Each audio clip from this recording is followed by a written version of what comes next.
Welcome to Nimmin Live, the #1 place on the internet to learn about YouTube, network with other content creators, and have an awesome time doing it. My name is Nick, and today I'm answering your YouTube questions. So if you have a question about what it is that you're doing on YouTube, there's a form that you can get to down in the description of this stream right now where you can put in your question and we'll get it answered on the stream today. In addition to that, I also want to let you know if you are watching this on the replay and you're just coming into this, the live stream is over. I do want to let you know that we add chapters to this at the end so that you can skip through and find the parts that matter the most to you. So make sure that you do look in those chapters and see if there are any questions that you might have had as you're coming into the stream and you see other people have asked them, and we're able to get those answered here on the stream today as well. We also have this available as a podcast where you can go to your favorite podcasting platform and you can also look for Nimmin Live there. And this should pop up over there as well if you are somebody that just wants to, listen to it in your ears versus, having it, coming through in the video format for the sake of, saving mobile data or whatever the thing is. So with that out of the way, I do want to let everybody know that this stream today, I'm really excited for this today. I'm excited to, get in here, answer your YouTube questions, hopefully help you solve some problems that you might have around your YouTube channel. So I'm really excited to, have that conversation and answer some of these questions today and kind of demystify YouTube for you. And just as a reminder, the form is down in the description of this live stream right now where you can get your question in there. So go ahead and get that answered, or go ahead and get your question down on the form and we'll get it answered right here on the stream today.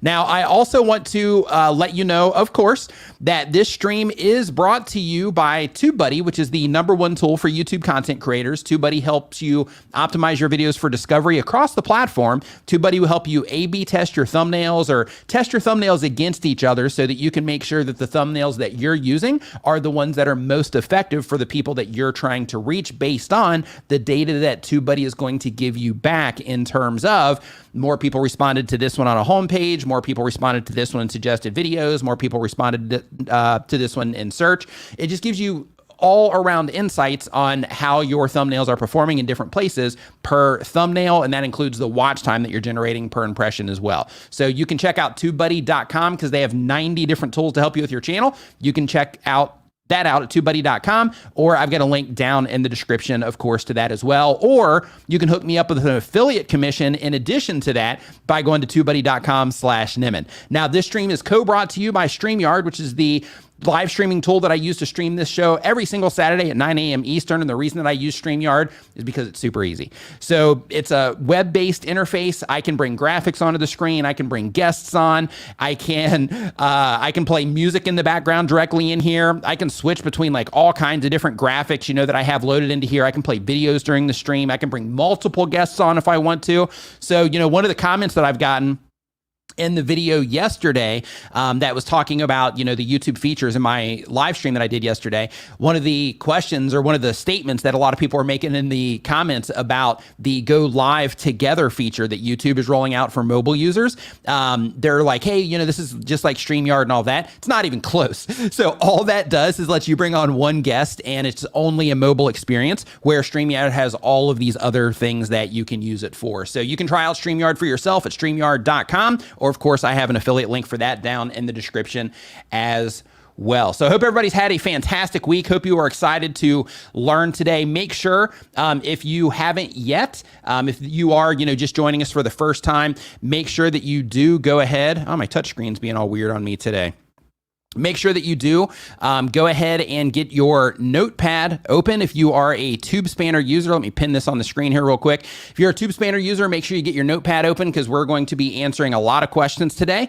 And there might be something that I mentioned that you're like, oh man, I need to go look at that on my channel, or I don't know what that word is. Therefore, I'm going to, make sure I write it down so that I can go figure out what that word is later or whatever. But TubeSpanner, which is a YouTube toolkit, all kinds of really helpful things for you in there as a YouTuber. But one of the things is a note-taking tool. So if you're on a computer, it will actually show up right next to this live stream if you hit the take notes option, and then you can just take notes right as we go. It saves the timestamps in there, and then you can go ahead and actually just download those, once the stream is over, or come back into the stream and they'll still be there on the replay as well, which is a huge win. But you can find that at tubespanner.com, of course. So with all of that stuff out of the way, I hope everybody's excited, pumped up, ready to learn some stuff about YouTube today. So right now we don't have a lot of questions in here. So if you have a question that you want answered, again, the link to that is down in the description below. Mr. Special, what is going on? I hope that you are fantastic today. The reason that TikTok seems to be easier to you to get views is because you don't have to learn how to get people to click over there. It's all short form. People don't have to actually make the choice. They just throw your videos in front of people. So because of that, it's a great place to start, just like YouTube Shorts and all the success people are having with YouTube Shorts. Same exact thing applies in terms of when you're using the short form or the vertical content or the platforms where all you have to do, Instagram Reels is the same, where all you have to do is slide up, then you're removing the need to have the skill set to learn how to get people to click on what it is that you're doing, because they automatically would just show your videos to the people they think are primed for it. So therefore, you just have to focus on the one skill when you're getting started, which is just learning how to keep people engaged in your video. And the best part about it with short form content is you don't have to keep them very engaged for very long, which is a great place to get started. So I'm going to go ahead and start answering some questions here so we can go ahead and get into the content that you came in for. But first, Little Crafty Nook, hope that you're doing fantastic. Rachel Smets, hope that you're doing great. Nice to see you in here. Kofi Pro, nice to see you here as well. Doug Houston YT, nice to see you as always. Chantel Hills, nice to see you in here as well. Pipe Cleaner Crafts, hey, what's going on? Nice to see you in here. It's been a while.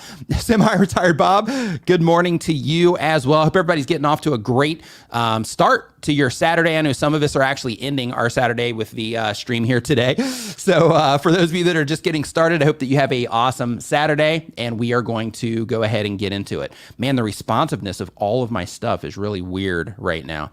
Okay, so the very first question is from let me scroll up here to catch the channel. And hey, if you are watching this on a mobile device, you're going to see a little heart icon down in the bottom right-hand corner. Do me a favor, because I'm actually just trying to monitor that on my mobile device right now, and I'm trying to monitor on the tablet to see if it pops up on the tablet. It looks like nothing is happening on the tablet, but if you wouldn't mind, if you're hanging out here on the stream, just go ahead and smash the heck out of that thing, just so I can kind of see, from my view what happens, because this is a new feature that YouTube put on my channel here a couple weeks ago, and I haven't had the chance to really dig into it and look at it and see, what it looks like. So just go ahead and crush that thing a little bit for me so I can see what that looks like. Okay, we got some faces coming in, some hearts. Fantastic. Okay, yeah, that's pretty cool. Pretty interesting little feature there. So yeah, I'm excited to see if I get any data on that in the back end. Yeah, that's pretty cool. Love it. Okay, cool. So thank you. Thank you for doing that. I appreciate it. So the very first question here that we have on our list, man, why is this being so... Okay, it's from Sean's Reptile Adventures. Sean's Reptile Adventures says, good day, Nick. First up, thanks for the work that you do. It's helped me become a better YouTube content creator and in turn helped me grow my channel considerably. My pleasure. I'm glad that you're enjoying the content. This is super fun for me to do, so I'm glad that you're getting, a lot of value out of it. The question says, if my subscriber base mostly wants to see my long form content, but if I want to start publishing shorts much more frequently, like one per day, would you recommend unchecking the notify subscribers box? I fear that if my subscribers get too many notifications from me, it may get annoying for them and they'll unsubscribe. So the first thing that I want you to do is use data to help you make this decision, like is usually the best case or almost always the best case. So when it comes to this sort of thing, what you want to make sure that you do just when you like make a community post, right? And you're like, hey, do you get my YouTube notifications? There's going to be some people in there that'll say yes. And you're going to say, hey, would you like to see shorts from me? And people are going to say no, whatever. But what you want to do is you want to go and you want to look in your YouTube analytics. So what you're going to see in there is you're going to see how many people are actually responding to the notifications that YouTube sends out. Because YouTube will send out the notifications, but there's this problem on the user side, right? Like when we're viewers of YouTube, the problem is that, let me go ahead and take this down here now that I've seen that in action. The problem is that when the notifications go out, if we, the viewers, don't have notifications enabled on our computers, on our phones, or anything like that, then we won't even get them, right? So YouTube will send them, but we won't even receive them because the ability for us to receive them is not even there. So because of that, that slashes a huge amount of people out of the people that are actually getting the notifications. So then from there, what you want to look at is you want to look at the people that have actually responded to the notifications. So how many views are you actually getting from people coming in from YouTube notifications? And what you're going to see is you're going to see your subscriber base, and then you're going to see the people that have clicked that button. And then out of the people that have clicked that button, you're going to see, a pretty small percentage of them that are actually getting those notifications. So because of that, I would recommend that you go ahead and hit the notify subscribers box so that, for the people that do care enough to go ahead and click that option, that they will see that particular content. And then of course they can opt out of that if they want to. But the idea with YouTube Shorts is it's actually designed to get you in front of newer people. Of course, if people are enjoying your shorts, then YouTube is more likely to, continue showing them to the people that are enjoying them. However, the whole goal of those, or the whole purpose of those, is to help get you in front of people that might not have maybe clicked on one of your videos. Like the problem that we had talked about earlier about, maybe it's difficult for some people, I'm not saying you, but for some people to, they're still working on how to make a good thumbnail and how to come up with a good title.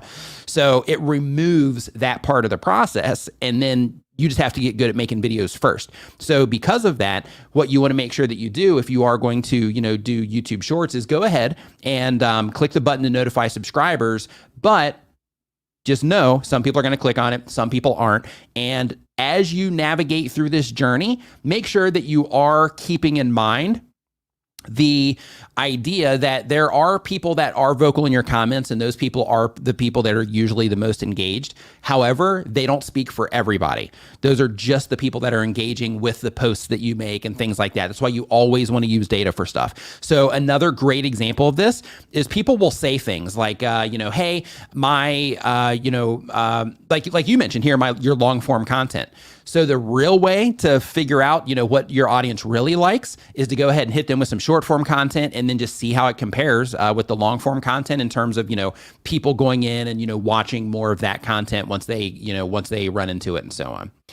So really quick, a couple things that I want to address here. First, Canadian Watch Monkey says, just broke 1,000 subscribers, going viral, baby. High five and fist bump to you. Congratulations to you for, there we go. I got the right one. Woo!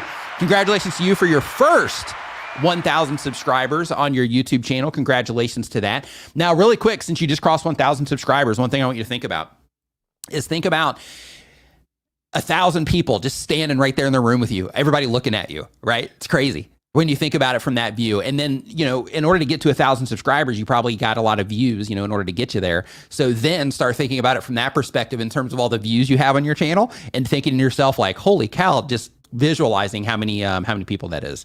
That's fantastic. And really quick, 86th Street Chef project member. Project member says, let's see here. How do you develop an avatar for a brand new channel? So the very first thing that you want to do is you want to think about what it is that you're actually wanting to accomplish from the YouTube channel. That's a very core part of that process.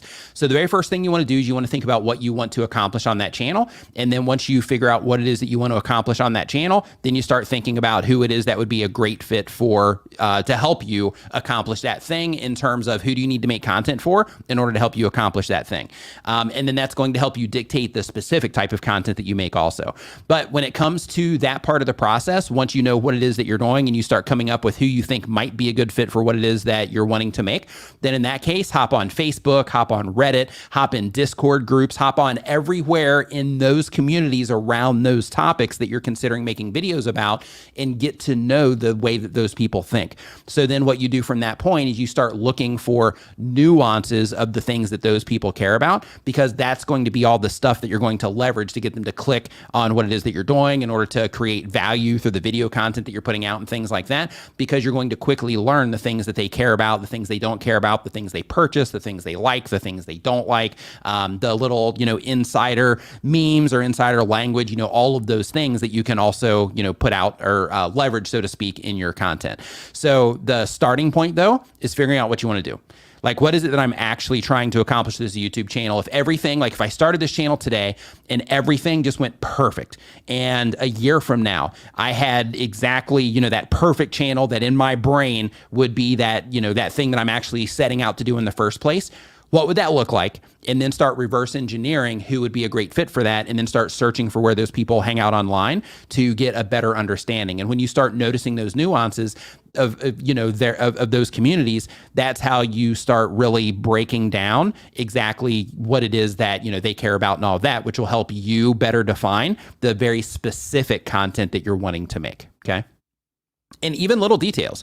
Like, if you see a lot of people in that group talking about, how, they always wake up late, as an example, in that case, that's like one more of those things. Like, hey, I don't even need an alarm clock. Like if you're targeting, people that are, self-employed, working from home, and they are largely making passive income, some of those people, they might not have to set alarm clocks. And therefore, one of the things that you could make jokes about in your videos is, the fact that, you don't have to set an alarm clock either if you were there, or how they don't, and you hope to, get to that point, those types of things. So really quick here, we've got some, looks like we got some, starting out drama going on here in the chat. This is great. Like I'm seeing comments come in and I'm seeing like walls of like, this person blocked, this person blocked, this person blocked. So really quick here, we got Z Corp. Alpha says, so happy I retired at age 43, never made a YouTube channel. My privacy means too much to me and show success can be achieved in other ways. Yeah, so first off, congratulations to you for retiring at 43. That's a heck of a feat. So congratulations to you for doing that. But you say you never made a YouTube channel. And you mentioned that your privacy means too much for you to do that. Oh, gotcha. Yeah, like the pin at the very top of the screen, the link to that particular video, the whole thing with that, to my understanding, is it's more designed for like food channels and like that type of stuff. But in terms of like the inner workings of how it works, that is still, a mystery to everybody. But the reason that I made that video is because the one that's pinned at the top is the one I'm talking about, the top of the chat right now. The reason I made that video is because if you do have one of those types of channels, or if it's wider than that, and other content creators, can also be pinpointed and all of that, or located based on the things they talk about. The scenario, because people are in the comments like, oh, well, just don't talk about places in your videos. But the scenarios that you got to think about in that case is like, okay, let's say somebody has a food channel. Let's say they go to all these different restaurants and they review stuff. Let's say that Pizza Hut comes out with a new pizza and they're like, hey, I'm going to go to Pizza Hut and I'm not worried about my privacy there because there's a gajillion different Pizza Huts. So therefore, I'm going to go to Pizza Hut and I'm going to review their new pizza. Well, what would stop YouTube's system from saying like they're at this Pizza Hut? And then let's say they did that same exact thing at like an In-N-Out burger for something that happened there. Or let's say they did the same thing at McDonald's for some new, dessert drink that they have or something, or Starbucks. And then all of a sudden their channel starts having all these pins on it, which will help, which could help a worst case scenario crazy person really figure out where that person is. So the whole idea with that particular video is just turning that feature off until we know better, exactly how it works, so that we can make sure that everybody stays safe with that and that nobody, kind of exposes themselves if they are, concerned about, their privacy, or down the road having, fans or viewers that, might be a little bit problematic, because that happens. There's been problems with YouTubers in the past. If you look for, did I completely freeze up here on my end? It looks like my whole machine froze. Am I good? Am I good? It keeps freezing. Okay, give me 1 second here. I might have to hop on the other computer to keep this puppy open. I'll just do it on my phone. Give me 1 second here, and I'll just come in on my phone, and then we'll just restart this whole thing if it keeps freezing. So I'll just, yeah, okay, we're fine. All right. So next up, we've got let's see here as we keep on going on. So I am pausing off and on, but my audio does not. Okay. So I think I might know what's going on. So I'm just going to restart real quick, because I turned on this TV later, and that might have messed up my my graphic card. So if everybody can kind of hang tight with me for a second, I'm going to just send myself an invite. It's funny, like the only time that I haven't done this. So the audio is fine. So that's good. We're halfway there. Let's go to here, copy this. Yeah, it's like the whole thing, the whole system's just really laggy on my part. So not a fantastic start. So just be patient with me here. Yeah, it looks like the whole thing's kind of like blacking out, and yeah, it looks like we're having all kinds of weird stuff going on. So I'm going to just go ahead, and we're just going to go ahead and just come into StreamYard right now on this.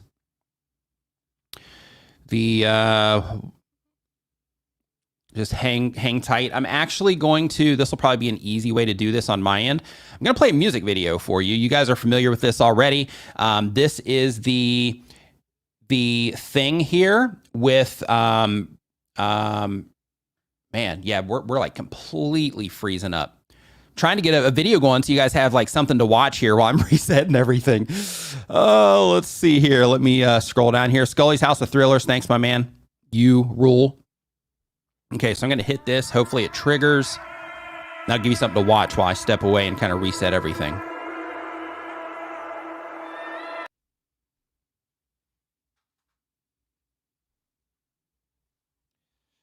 If it comes in, hold on.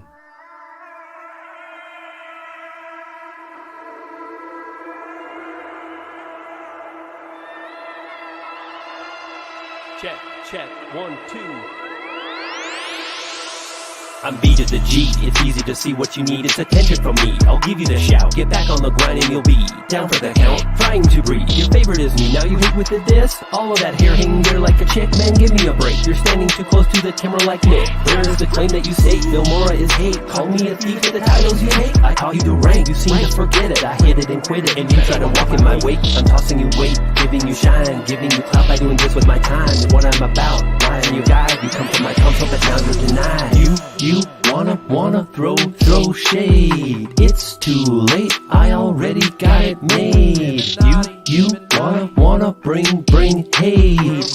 Hit the road, hater, cause I'm not phased. If you're messing with G, you're messing with me. The name is Nick Nimmin, I'll bend in a knee. Disturbing the peace, I'll come back into battle and murder a beat. I heard you eat worms like a bird, like a tree. Just like these words of defeat, I think Beanie should draw you and make you a T. They're waiting on me, who's waiting on you? If it wasn't for Johnson, you wouldn't have views or a clue. You wouldn't know what to do. The only extremes I see is your food. This is just weak, yes, I mean to be rude. Change of your scene, technique, everything about you and the future you seek. It's bleak, I don't mean to allude to the fact that you racked up a debt with the best in this feud. You just got wrecked by the crew. You wanna throw shade. It's too late, I already got it made. You wanna bring hate.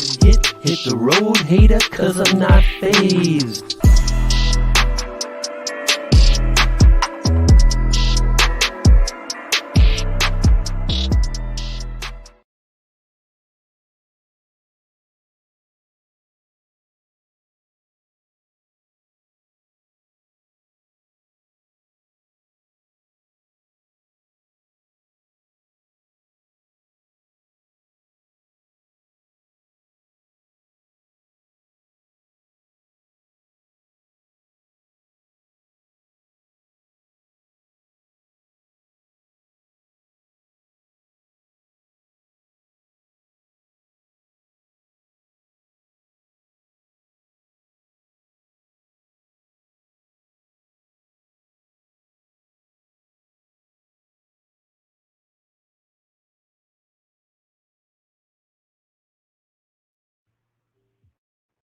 All right, so we are in here, and we are going to take this one down.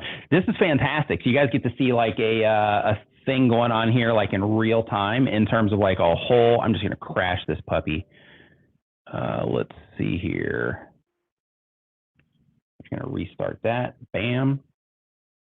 All right, so hopefully this is going on. So in the meantime here, while I'm restarting everything, let me see if I can get the chat up here as well. It looks like that's also being weird at the moment. So here's what we're going to do. Am I even in? Not sure if I am. Okay, it says I am in the show. Okay, so I'm just making sure here. But like the one, oh, it froze and I can't kick my other self out. Okay, no worries. So while we're doing that, we're just gonna kind of walk around a little bit. And so for those of you that are live streamers that think to yourself, there we go. Okay, so for those of you that are live streamers that think to yourself like, oh, I'm not gonna live stream because, you know, this, that, and the other thing, or because, you know, what if something goes wrong? This is a great lesson, right? Because when it comes to doing these types of things, things go wrong. It's just, you know, something that happens, not a big deal. You just gotta, you know, kind of take the punches as they come in and then just keep on trucking. And, you know, hopefully, you know, you can get everything sorted in a, you know, reasonable amount of time, and you can come back into, you know, the stream and get it all fixed. And this is one of the really big advantages, in my opinion, of using StreamYard, is because, you know, situations like this, you can just hop on your phone, keep the whole conversation going so that as new people are coming into the stream, they're not like, hey, there's nothing happening here, right? So that as they're coming into the stream, that, they see something going on and you can just continue. And you can just continue to have the conversation. So what I'm going to do here is I'm going to see if I can. I'm just going to keep this phone here off to the side while I'm getting everything else set up. But I'm not going to set up everything. I'm just going to keep this. We're just going to run Slim here because I think it might be my computer and my monitor. So what I'm going to do, it's going to take me just 1 second here to get this form open. And then as we get this form open, then I'm going to go ahead and we'll just keep on, trucking and all of that. So let's see here. I'm okay now. Okay, fantastic. Thank you, Dee, for the heads up there. And then I'm just logging into the back end here as well so I can have my backup of my YouTube chat. And then we are good to go. Black Girl Bliss. Welcome to the Nimminati. Welcome to the Nimminati. Make sure when you get the chance, you go to nimminvip.com. That is our members only Facebook group. If you can do that before the stream is over today, I will let you in there as soon as this stream is complete today. But make sure you fill out everything because like after the stream, like when I mention that, people will just go over there and try to join up anyway. But I actually double check, right? I double check to make sure that, that we're all good and that, the people that are going in there are actual channel members. So just make sure that you do go ahead and you get, oh, okay, that kept going because it's in the hardware. Nice. So just make sure that you do check that out. Go to nimminvip.com. And I'll just go ahead and put it up on screen for you here so you know exactly where to go for it. There we go. And that will redirect you to our Facebook group. Okay, so now let's focus back in and get back into some of these questions. So we've got two, I think, questions that we were into right here. We had let's see here, Super Cooper Stories. Super Cooper Stories says that they have a channel where they do middle grade booktube. And the goal of the channel is to share the books that I enjoy with the world. And the question is, I just unlocked the community tab. Congratulations to everybody that's unlocking the community tab right now. And they want to know what the best ways are to use it. So I'm going to answer that. But before I do, Slot Sista. Welcome to the Nimminati. Welcome to the Nimminati. Same with you. Make sure next time you get the chance, you just go to nimminvip.com. That's going to redirect you to our members only Facebook group. If you can do that before the stream is over today, I will get you in there once the stream is complete as well. So let's see here. So the next question that we have here says, I just unlocked the community tab. What are some of the best ways to use it? So when it comes to the community tab, there's a nice handful of ways that you can use this to your advantage. Aviator, I see what you did there. Hey, what's going on? Welcome to the stream today. So when it comes to the community tab, there's a nice handful of different ways that you can use it. One of the ways, of course, is to share videos or playlists that will bring people back into your YouTube channel.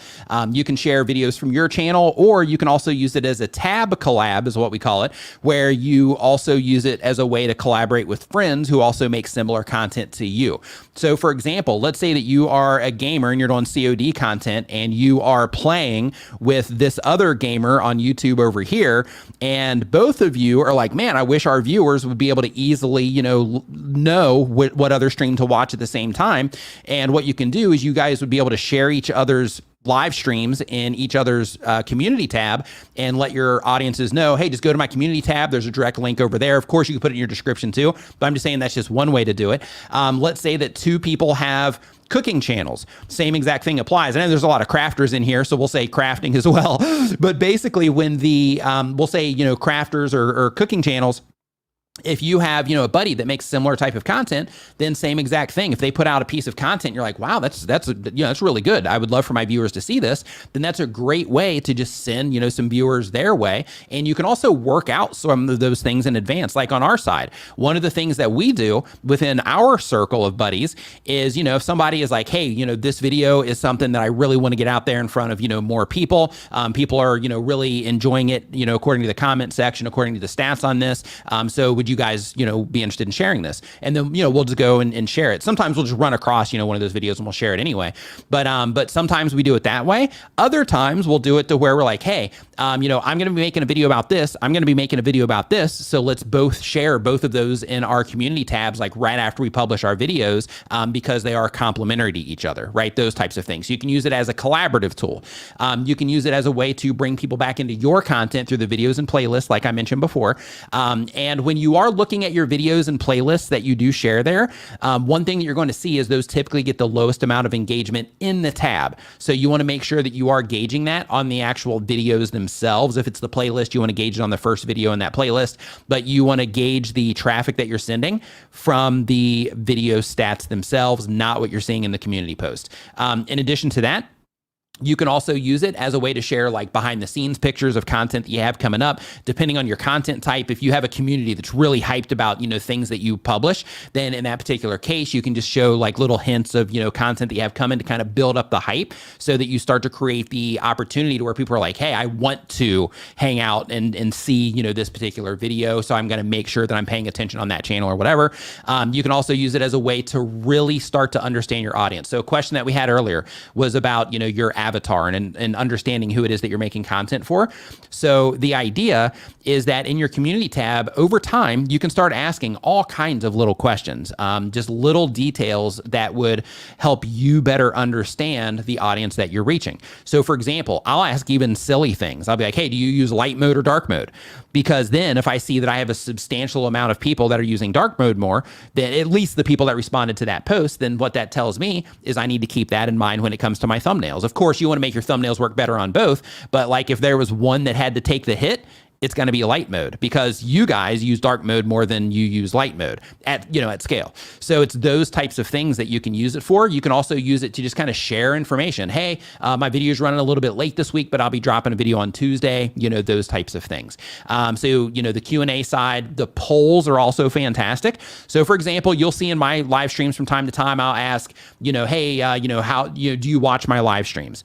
And, sometimes, you might have interacted with some of those, but the response that I'll get on those is that most of the, people that watch my content don't watch my live streams, or at least not this one, because I haven't asked that since I started doing the news stuff. But even the news stuff, right? I asked about that. Hey, are you liking the news? Great feedback from that, plus great feedback on the news stuff that I'm doing. So because of that, that helps me understand through the feedback I get from you, the right path to take, especially if it aligns with the data that I'm seeing on my end, right? So those are some ways that you can use your community feed.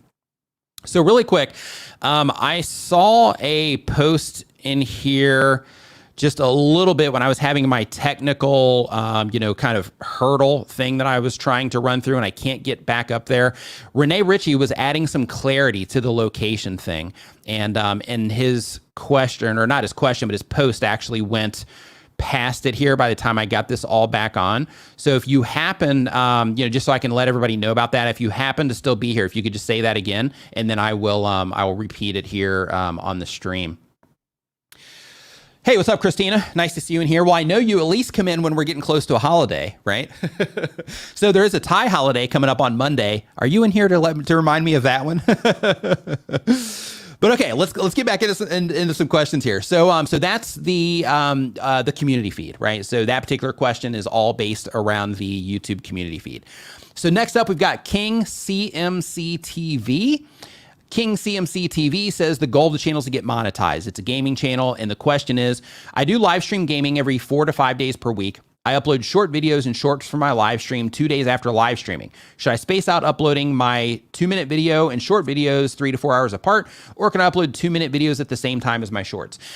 Me personally, YouTube says that it doesn't matter, so it probably doesn't, but me personally, I would let them breathe. So I would give each one just a little bit of time so you can make sure that as notifications are going out for that, at least on those first 3 notifications, you want to make sure that you are, just making sure that you're spacing it out. And the reason that you want to do this, and just something to think about, and of course you can do with this information what you want, but when you are publishing your content, of course you could just dump everything at once, but then everybody's gonna, have the choice. Like let's say on a homepage, or if they come to your YouTube channel because they love your videos and they check in every day, then what's going to happen is they're going to have the choice of like, should I watch this or should I watch this if their time is limited? So because of that, if you space it out a little bit, you might hit them at different parts during the day. You might hit different time zones, like catching people right when they're waking up in different time zones, those types of things. So because of that, I would actually space them out just a little bit, just for the sake of considering the time of your viewers and those sorts of things. Like publishing multiple times in a day, you can do that sort of thing as well. In some cases, I've seen that work against, people as well. However, at scale, like if you just think to yourself, like, okay, if I'm going to be publishing, multiple videos per day, I'm at least going to space them out so I can either be hitting different time zones, or I can be hitting people before they go to school, and then after they get out of school, or before they go to work and after they get out of work, and then maybe in the evening. Those types of things are things to consider when it comes to that. So let's see here. So next, that was a great question though. Next up on our list here, we're only on number 4 because of our rocky start today. Carolina Love, welcome to the stream, says they have a clothing channel. The goal is to make money. So first, I want to invite you, Carolina Love, I want to invite you to the live stream series that I'm doing. I just started it last week on Tuesday. I'm not sure if I'm going to be doing them on Monday or Tuesday, because I won't be doing it on Monday of this week either because of the holiday. Local holiday. But when it comes to making money on YouTube, I really encourage everybody that's interested in making money on YouTube to show up, or at least watch the replays for my YouTube monetization streams. Because what I'm doing now is I started a series where I'm doing channel reviews, but instead of saying like, hey, your thumbnails need work, your titles need work, those types of things. Instead of that, I actually look at the channel and I'm like, hey, based on the type of content you make, these are some things that you might want to consider when it comes to making money from your content. So it's that type of thing. So I definitely encourage you to come and hang out for that. But let's get to your question. It says, I do a lot of try on clothing videos. Some of my most popular videos are getting A-type attention that I don't necessarily want. I know exactly what you mean. By that, I mean I'm getting creepy comments by guys. My question is, if I keep blocking people that are making creepy comments, will YouTube stop pushing out my videos to people? Will it hurt the algorithm for me? Is there a limit on how many people you can block? So I've actually got a way that you can handle this to where you don't have to block people, but it's going to end up sliding a lot of those comments into an area where you won't even have to see them unless you look there, and other people are not going to see them either. So the commenter will see them, and it'll look to them like everybody can see it, but in reality it'll be hidden by YouTube, and you'll have to approve it if you choose to. But what I would recommend is you don't even look in that area. So really quick, the thing that Renee mentioned is, he says, places mentioned in your video, for example, restaurants, may be displayed in the description, but current location isn't. We want to address the concerns though, so more to come. Okay, fantastic. Thank you for that. So the thing that I'm talking about with you, Carolina Love, I apologize, is the blocked words list. So just to really quickly answer your questions, yes, you can block as many people as you want from your YouTube channel, no problem at all. You can hide them from your channel, completely. They can still watch your content, but you won't see any interactions that they do in terms of commenting. However, there's something called a blocked words list. So in order to find this, if you're making content on a computer, you can access this really easily, but you log into your Creator Studio. Down in the bottom left-hand side, you're going to see a little gear icon. And then with that gear icon, when you click on that, a box is going to pop up.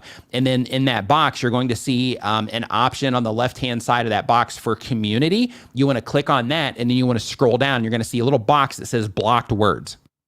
The purpose of that box is and anybody here can use this to block comments that you do not like on your YouTube channel.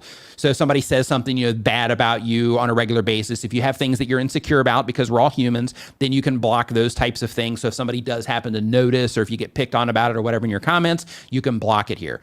But that blocked words list, what you want to do is you want to start grabbing the specific words. So if somebody has like a big long string of words they say, don't necessarily copy and paste that, because most people probably won't be saying the same exact, order of words that they are. But what you want to look for is like trigger words. So, if people are talking in a very specific way about something that you're doing, and you can isolate that to something that you can copy and paste, and it's very short, into your blocked words list, or even down to a word that you see is similar, or a bunch of different words that are similar across these comments, then what you can do is you can start putting those into your blocked words list. And then if you have some creepy person coming in there leaving those comments, then what they can do is they can, or not what they can do, but what YouTube will do is if they leave a comment with that word, then YouTube's going to automatically remove it from public view. And then it's going to be put in the held for review section of your comment area on your channel. And then that's going to make it to where you don't even have to police it that much. So the thing that you want to think about here is you want to think about like the very specific things that they say. So for example, if they have like a specific part that they're targeting or something like that, or all parts, you want to list those in there. I would also list, any variations of any of those things. If you get attacked for, anything, in your content, just add it to your blocked words list, and that should help. But in terms of blocking people, you can block people all day long, not a big deal. And Renee right here, and just as a heads up, Renee, he's actually YouTube's creator liaison. So like he's got like all the, inside information on YouTube, but he says comments aren't considered by YouTube for video ranking. So feel free to manage your comments however makes you the most comfortable. Nick's blocked words list recommendation is terrific. So thank you for that. But yeah, like in terms of, when you do block people, the point that he's trying to get across there, I think, is that, since comments aren't even a factor in terms of YouTube recommending your videos, it doesn't matter. So like if you block a ton of people, or if some comments end up accidentally getting caught in that filter, not a big deal, right? Because it's not going to negatively impact your video in any way, but it will keep your comment section clean. Now, for those of you that are planning to, or if you already do, for those of you that have established channels already, to work with other companies, another thing that you can do, like through sponsorships and things like that, another thing that you can do is you can first, to ensure that you have a clean community, if you do choose to take that approach, like I do, to where I like everything that I do to be family friendly and brand friendly. So what that means is that if a brand looks at my YouTube channel, they're not going to see anything to where they're like, oh yeah, we don't want to work with him because of this, right? Because his community is toxic, right? So, because you guys are awesome. So, so we don't have that problem. But one of the things that you can do to foster that positive community is you can also put a bunch of negative words in there, like just hateful things that people say. And then as they say those things, then they just get filtered out as well. So then it just kind of helps keep your entire comment section just positive and, and clean in terms of, obscenities and those types of things as well. So the reason that I do that on the obscenity thing, because, yes, free speech, all of that, but there's also times and places for things, right? Like for me, because I have kids also that come in and watch my videos. So like I have people leaving comments like, hey, I'm 12. What do you think I should blah, blah, blah. So what I don't want is I don't want some kid going through my comment section and getting hit with some, language that maybe their parents are, very protective of them over, and I don't want them to be exposed to that kind of stuff on my channel, right? So, so because of that, you can also block, obscene words and phrases and that type of thing in your blocked words list as well. So I recommend here that everybody does that if you want to, keep that type of community.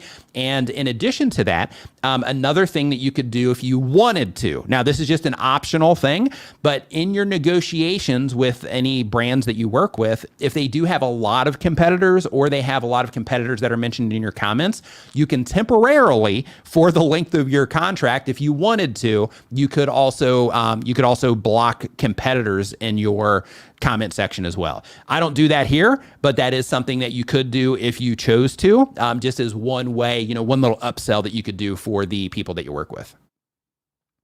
So next question, a great question. Thank you for asking this question, Carolina, because, I know there's a ton of people on YouTube that have problems with, with just bad commenters and things like that. I actually have a video on my YouTube channel about blocked words. If you look on YouTube, search for Nick Nimmin blocked words list, then you're going to see a video. Go in there, watch that video, because it's going to show you how to use it. But then in the video description, there's a link to where you can actually go and download some blocked words there. So make sure that you check that out. Also, that will kind of help you get ahead of that curve. And it's an old video, just as a quick disclaimer, it's a really old video. So in the event that link doesn't work or something like that, feel free to, just shoot me a message on Twitter, a DM, and I will, I'll find that link for you. Okay, Doug, thank you for the heads up there. Let me log into that also, because I closed that down in my restarting shenanigans that I had to do. So let's see here. So while I'm waiting for this to load here, Corn Create says that they've added blocked words. Fantastic. SkullX Gamer says they got to record 2 new videos now. Fantastic. Good luck on your videos. And keep pressing, keep praising. Says great recommendations. Thanks so much. My pleasure. Let's see here. Excellent Dude says great tip. My day job, we make creators we have deals with do the competitor name filtering.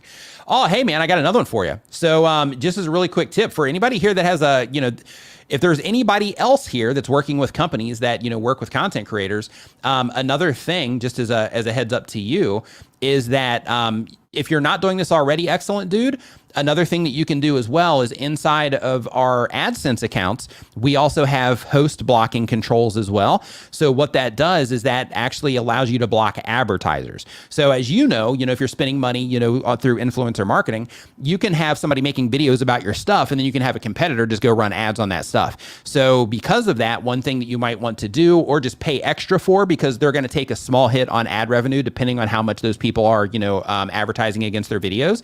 But another thing that you can do is prepare a list of advertising URLs for competitors that you find while you're looking around all of the content.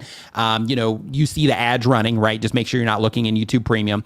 Then what you can do is you can get that list of links together for the advertising URLs, give those to the creators that you work with as part of your contract to where they temporarily block those. But please pay extra for that, just because they can take a small hit on the, on the ad revenue side for doing that. So, please pay extra for that if you, if you are not doing that already.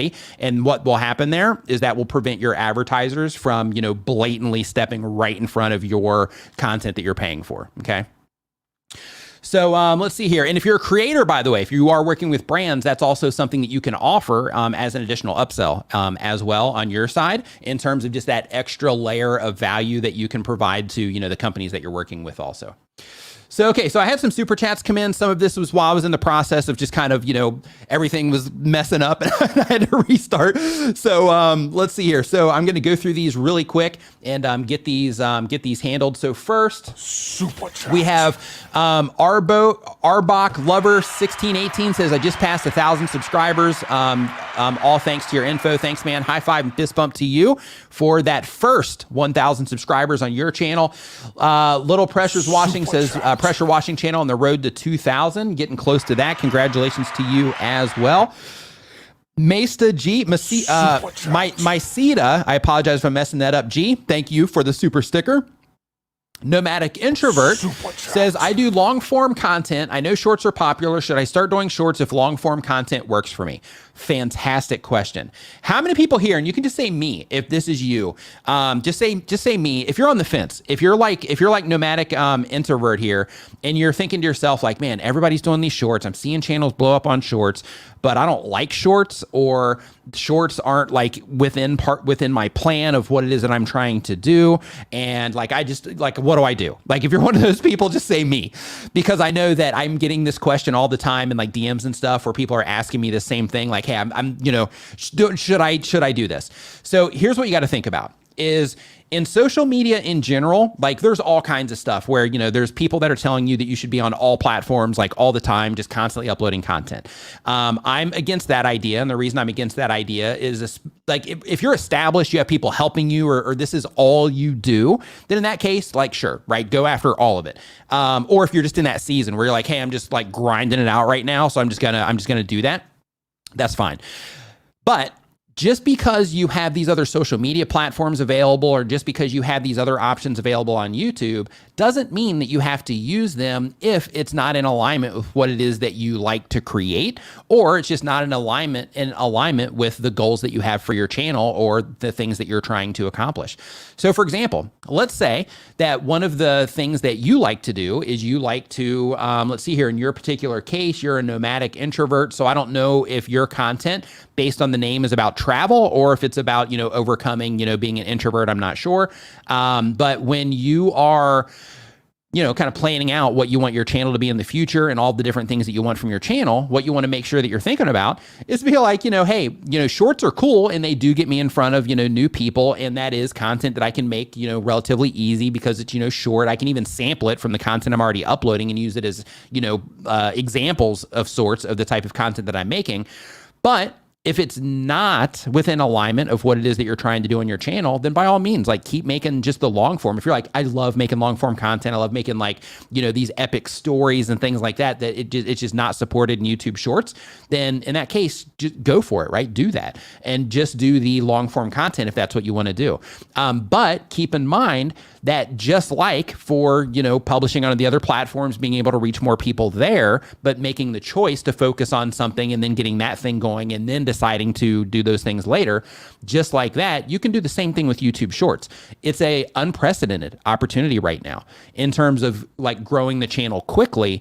However, if it's not in alignment with what it is that you're doing and the type of content that you're making, if you're just like, I don't even know what to make shorts about, or maybe, it's just not a great fit for me to do shorts, then don't feel like you're obligated to do it, especially if it's not something that you even enjoy in the first place, right? Because like with all of this stuff, there's so much to do and there's so much that you can get distracted by, and there's so much that can actually steer you off path from what it is that you're trying to do. And that's why it's always important to rely back on your goals and what you're trying to accomplish from your channel. Because when things like this happen, right, you can look at them and you can say, okay, you know what? I might be able to grow my channel faster here, but will I really be able to, add the value that I want through shorts? Of course, hopefully some of those people are going to be able to come over to your long form content as well. But in terms of, like the value that you're going to be able to add directly through YouTube Shorts, like if you're like, you know what, I actually, just prefer to make the longer videos, then there's absolutely nothing wrong with that at all. But the thing that you're going to end up battling, just so you know, is when people start YouTube channels, they have, their vision of what success looks like, and that's different for everybody. And for some people, it's all about how many subscribers they get on their YouTube channel. So for those people, one of the things that you might notice is like a lot of those people just go head first into shorts because they want to blow up their channels in terms of subscribers. They can unlock features, they can get play buttons, all that good stuff.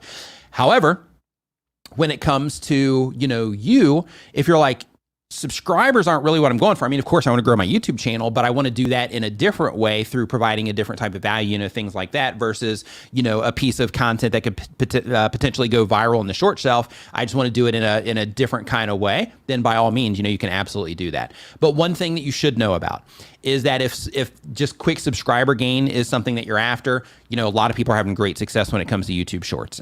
In terms of monetization, that's also rolling out for YouTube Shorts as well. So people will be able to make some more money over there in YouTube Shorts. Like, they're doing a lot right now with YouTube Shorts, and I'm assuming they're going to continue to do that into the future as well.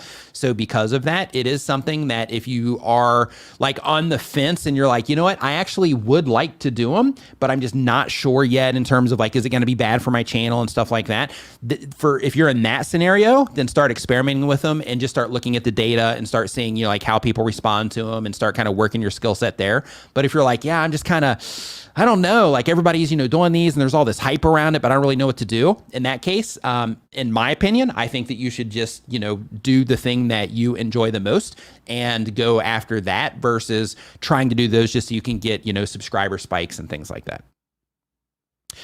Let's see here. So next up on the list. What's up, people? This your boy Viper, the man about tech. Viper, man about tech in the house. What's up, my man? Hope that you are doing fantastic. So the next super chat that we have is from Science-Based Fitness. Says, hey, Nick, have you ever heard of Creator Mix? It's such a good resource. As a matter of fact, I have. Thank you for that. I actually have, and for everybody hanging out here in the chat, just in case you're not familiar with Creator Mix, Creator Mix is a free music service put together by my brother D and myself. And it's where you can get free music for your YouTube videos without any worry about copyright headaches or anything like that. And we're not going to take any ad revenue like some of the other services that have popped up recently. So because of that, you can check that out over at creatormix.com. You can also listen to Creator Mix on your favorite streaming platform. So if you're in Apple Music or Spotify or whatever, you can listen to it there. as well for Creator Mix. So thanks for that, Science Based Fitness. Slot Sister says, I have a benefit live stream today, and I heard that I could link the external link to my super chats for today, but I can't find it. Is that possible? And I heard I could like the external link to my super chats. So I'm not sure. I'm not sure exactly what it is that you're talking about. The only thing that I can think about is if you are live streaming, you see how I have the video pinned to the top of my chat right now. I would do something like that. I'm not sure about an external link that happens with super chats. That's actually something new to me. I haven't heard of that feature before. So just as a heads up there, thank you for telling me about that, because now I know that that's something that I need to explore. However, in terms of like an automatic link that happens with super chats, I'm not familiar with that personally. So I wish I could help you there, but unfortunately I can't. But what you say that you can't find it, you're asking if it's possible. Yeah, to my understanding, it's not, but that doesn't mean it isn't, because they're rolling out so many new features right now, it's hard to keep up. But to my understanding, that isn't possible, to where if somebody super chats, it automatically sends them a link in the chat or drops a link in the chat. But what you can do is you can have moderators on standby. Like you can see all the people. Hey, Neil, what's up, man? Welcome to the stream.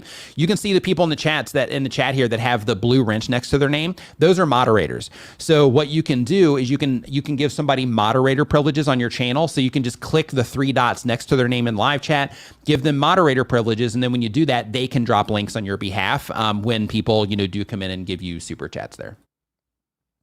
Deals with me says, hey Nick, how do you plan out your content for YouTube and create a video script, or do you still do that? So for me personally, when it comes to planning out my content for YouTube, what I do is I will look at one, what's happening on YouTube right now in terms of the things that people are commonly asking me during these live streams, things like that. That's actually part of the reason that I have people put information in the forum here during the live stream, because it gives me insights. Even if I don't get to all the questions during the stream for the people that come in later, it still gives me tons of insights into the questions that you guys have.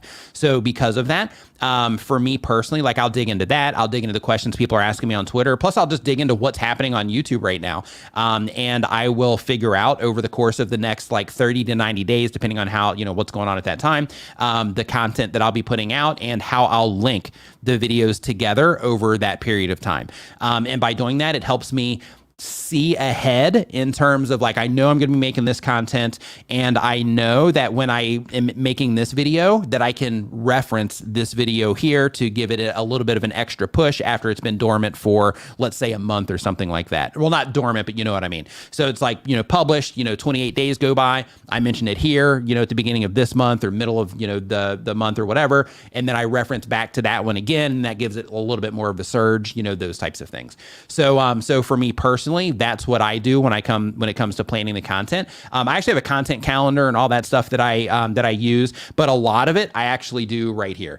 So one of the things that I have, and I made a new one because I didn't update it for 2022, but channel members, you guys are going to get this for free, actually, just as a heads up.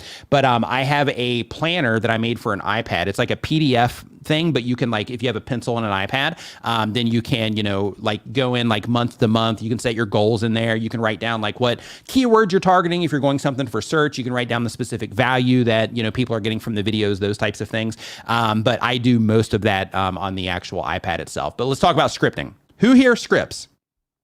If you script, say script. If you do bullet points, say bullet points. And I'm just curious to get kind of like a census here of, of what it is that you do. But for me, what I do is I do bullet points with notes. So, and every now and then I'll do a script. So with the bullet points with notes, what that looks like is that I'll have like, these are the things that I'm going to cover. These are like the core pieces of the content. And then from there, and same exact thing goes if I'm going to do like a screen recording or something like that. Okay, yeah, we got a nice mix in here. A lot of script writing though too.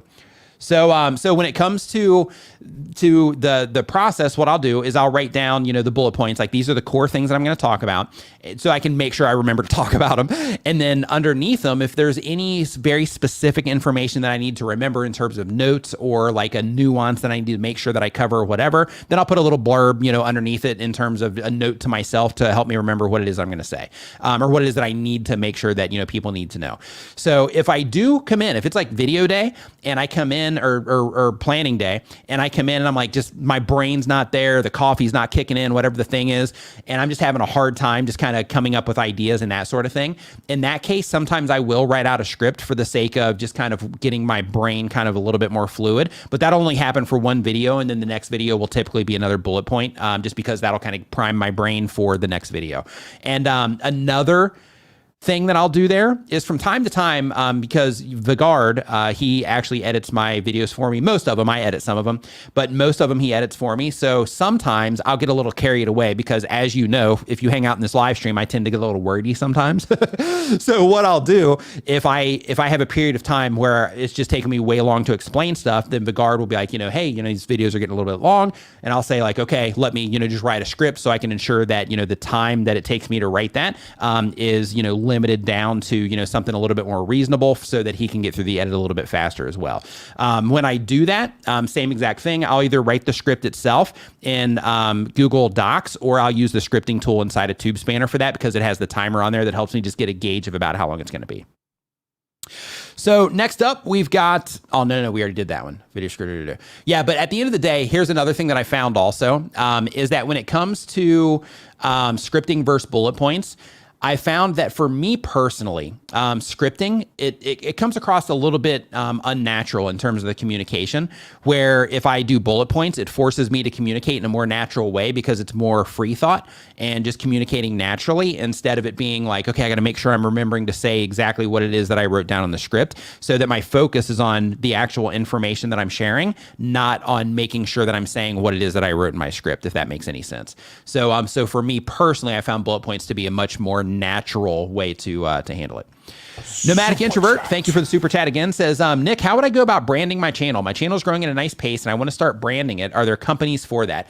By branding, it depends on your perspective of branding. So when it comes to branding, you have like visual branding, you can add audio branding, you can have like video graphics, which is part of visual branding. And then there's deeper sides of branding as well, in terms of like naming the group that are interacting with your content, those types of things. So when, like drawing lines in the sand in terms of things you stand for, things that you don't, those types of things are the deeper side of branding. So for more information on that, I recommend, there's a book called Primal Branding that I recommend that you either, read or listen to, because they have an audio version. There's also a book by Pat Flynn called Superfans, to where it also has that type of, information in it, to where it's not about like logos and colors. It's about your connection and your relatability to the people that you're reaching with your content, right? So I recommend that you check out both of those, Superfans and Primal Branding, because it'll kind of shift how you're thinking about, what branding or what a brand is, especially online, because, a lot of that stuff also, really comes into play in a major way online. But when it comes to the branding for your channel in terms of design, if you're doing visual stuff, you can find people for that on Fiverr. If you go on to Reddit, there are some design groups in Reddit where you can go in there and you can hire people for design there, but just be careful because there isn't any policing there. You're just kind of hitting people up and they're, giving you prices and stuff. And sometimes people do get scammed. So because of that, I would go for like Fiverr or maybe Upwork. You can also use places like 99 Designs. 99 Designs, they have it where they'll put together like social media kits for you and things like that. But when it comes to that, keep in mind, most of those are like, just the images, and they won't necessarily translate over to your video graphics. So you might have to take that first and then have another person do the actual video graphics themselves for any branding stuff that you're doing there. I used to offer that service personally, but I don't anymore. Yeah, my brother D says that Fiverr is also full of scammers, so be careful over there too. So yeah, so it's a minefield, but hopefully that'll get you covered. But when I first started on YouTube, I actually offered that. So I offered like branding packages, like visual branding packages for people, where we would do like the channel art. I would make like thumbnail templates. We would do lower third, animated lower thirds, transitions, like full page graphics or full screen graphics for if they had like something that they were highlighting in that moment, or like an image they wanted to put up there, a news article they wanted to share, whatever. Animated in screens, that kind of stuff. It's pretty cool. So let's see here. So next up on the list, let's hop into more questions here. So we've got Rachel Smets. Hey, Rachel, hope that you're doing fantastic. Nice to see you in here today. Says that she does education, escape your 9 to 5 type of content. The goal of the channel is getting more views and coaching clients. And the question is, trying to improve and focus on the right topics, titles, thumbnails. Would love your suggestions. Avatar is working well, paid 9 to 5, and wants to get out, have more freedom and time to schedule to be their own boss. However, they have no idea what they'll do when they quit, so I want to make them aware that quitting is possible. Do I make a list of videos on quitting job or being your own boss? I want to make sure I get clear and the algorithm finally recommends me. So keep in mind that when it comes to YouTube recommending you, it's going to come down to the content performance as well as your ability to connect with the right people. So they'll recommend you regardless, but in terms of them recommending you to the people that you're trying to reach, that's where being very strategic about, hey, the mods do rock. Tia Truth. Yeah, they actually absolutely do rock. High five to the mods. So when you are thinking of your performance on YouTube. So the idea with your title and thumbnail, it's of course to get people to click, but you also want to make sure, like in your case, that you are getting the right people to click. So because of that, you have to make sure that every time you publish a piece of content, and I made a video explaining this in the Facebook group that time. But basically the idea is that you want to make it to where people that you're trying to reach can identify that your content is something that they care about. So, you know, in your content specifically, you focus a lot on yourself in the thumbnails, and that can be okay because that can cause somebody to just drop down to the title because they have no information that they're getting from the thumbnail. But the idea is that you want to make sure that you're capturing their attention in the thumbnail so that you're stopping them in their tracks. The reason for that is because if you open your phone right now and you go to YouTube and you go into your mobile feed, one of the things that you're going to find is as you're sitting there kind of just scrolling through your mobile feed, you're going to find that, you know, you're just scrolling through. You can't see it because of the glare, but as you're scrolling through, you know, the things that are just blatantly obvious that are the things that you care about, they're going to stop you, and you're going to pay a little bit more attention to those than you are things that, you know, that just don't stand out to you. So your job is to think of how you can make your content stand out to people and be identifiable to the people that you're trying to reach. So part of that is in the thumbnail because you got to capture their attention. And then part of that is in how you're packaging it up in your title as well. And of course, the combination of the two, and at the higher level, the actual topics that you're making videos about. So when it comes to, you know, how you're packaging it all up, you got to make sure that people can identify it. So by doing that, what you do is you get the right people clicking on your content, which then helps YouTube better understand who the right people is to serve it to based on the people that are and are not sticking around when they click on those videos. But depending on how good you are at getting people to stick around your videos, that's going to also be a major factor on if you're getting recommended or not. So you have to make sure that you're keeping that in mind. So I know that you ask a lot of questions in the groups about thumbnails and titles, and that's, you know, that's part of it. And of course, if you can't get people to click, then nothing else is going to happen. But, you know, you also have to get people watching the content. And I know that you're trying to get coaching clients, but I'm not sure because I haven't watched any of your stuff. I've looked at your channel, but I haven't watched any of your content. But if you are doing like hard closes to try to get people to hire you for coaching, then in that case, you know, those particular videos, if you do have a lot of people abandoning them, you know, you know, if you're not getting a lot of views and a lot of people are abandoning those videos because they're looking at your website or whatever, then you would be causing a lot of people to leave YouTube at that point in time. So because of that, you might want to do it in a different way to where you share your expertise and share your knowledge and just kind of mention clients in every video and things like that. But you don't necessarily do that like hard call to action, or you just do it briefly somewhere in the video. It's just like a quick drop. But what I would do right now is I would try to just build up the channel a little bit and go ahead and learn how to just make content that people respond to well, and then start trying to drop in those, you know, hard calls to action if you are doing those. But your real question though is about, you know, getting people to click on what it is that you're doing. So like the tutorial that I made for you, first, I would go back and watch that. But two, just think about, okay, the people that care the most about your content, that are trying to figure out how they can get out of their 9-to-5 job, like how can you represent that visually? A great tool that you can use for this is you can go to any stock photo website, any stock video website. You can even use Google Images for this, but go to all of those different places. You can even use free sites like pexels.com, for example, because you're not using the actual, you know, content. So you can go in and you can start searching around, like quit your 9-to-5, you know, leaving 9-to-5, escape 9-to-5, quitting your job, you know, like those types of things, job stress, those types of things, so that you can see how other professionals are representing that idea. And then that'll give you some insight into some things that you might want to focus on when it comes to helping the people that you're trying to reach know that your content is about something that they care about. So things that I would experiment with. I would experiment with having imagery of somebody that looks completely stressed out that's sitting in like an obvious workspace. I would also experiment with the other side of things, which is like, hey, here's somebody like hanging out on the beach or whatever. I would try, with you in the thumbnail, without you in the thumbnail, because you're doing a lot, with you in the thumbnail. I would try, since that's not working, that great right now, I would try to, do it without you in the thumbnail at all for a nice series of, or for a nice handful of videos, just to see if you can learn how to better represent your idea through other methods besides you in the thumbnail with a word, right? So that can work, but you just have to make sure that if you do add text to your thumbnail, that one, your expression would match the text that you actually have in there. But two, you also want to make sure that you don't put tons of text, but you only put like a word or 2 words or maybe 3 words that would help them know that it's for them, right? So, work sucks. Work is stressful, like those types of things to just to help them, be able to see that. So hopefully that makes sense. Let's see here. So next up on our list, we've got A+ Russian. What's going on? Hope you're doing fantastic. iPhone Chris, what's going on, man? I see it right here. Give me 1 second. There we go. iPhone Chris, what's up, man? Thank you for the super chat, man. I appreciate it. So A+ Russian does educational content. They teach people about Russian language and culture. And the question is, congrats on 600 videos, Nick. I'm at 111 now, but no longer post full-length videos weekly. So if when my VOD gets the dreaded 10 out of 10, I go to work changing one more of the following: thumbnail, title, description, tags, etc., until I see a change in views. Question: how long should I wait in between those types of changes to avoid causing confusing the YouTube algorithm?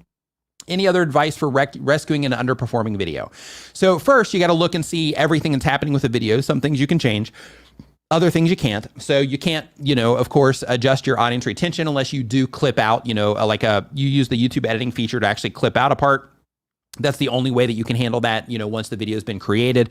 And then, of course, you do have your thumbnail and title that you can play with. So instead of just swapping them out and changing like everything, what I would do in that particular case, if you are trying to see if you can make a difference in that particular video, is I would start with the thumbnail.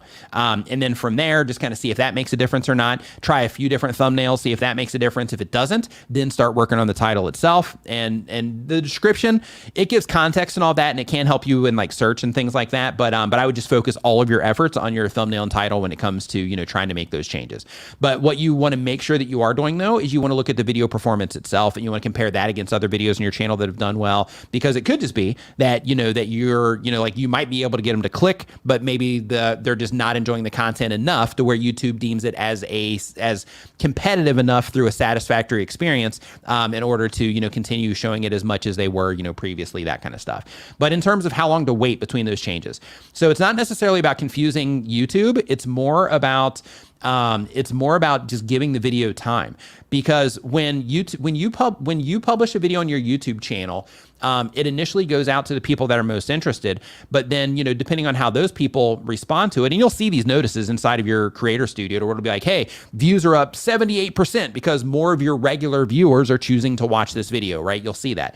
So those people responding is extremely important. But in terms of the long-term performance of your videos, it's important to understand that when you are doing all of these tests, you don't want to be doing it too often. And the reason you don't want to do it too often is because YouTube is always showing your content in like different places. They're showing them to like different people that they think would be a good fit for it and all of that. And sometimes, you could make a change that might end up working against you, when they show it to that next group of people. So because of that, I wouldn't go too overboard with like swapping things out. If you're getting a lot of traffic, then in that case, that gives you a lot more leeway to do that, so you can swap something out, and then you'll be able to see in a really short amount of time if it's making a difference or not. But if you're not getting a lot of traffic, then in that particular case, you definitely want to give it some time, just so that you can let YouTube do its thing when you do make whatever changes that you make.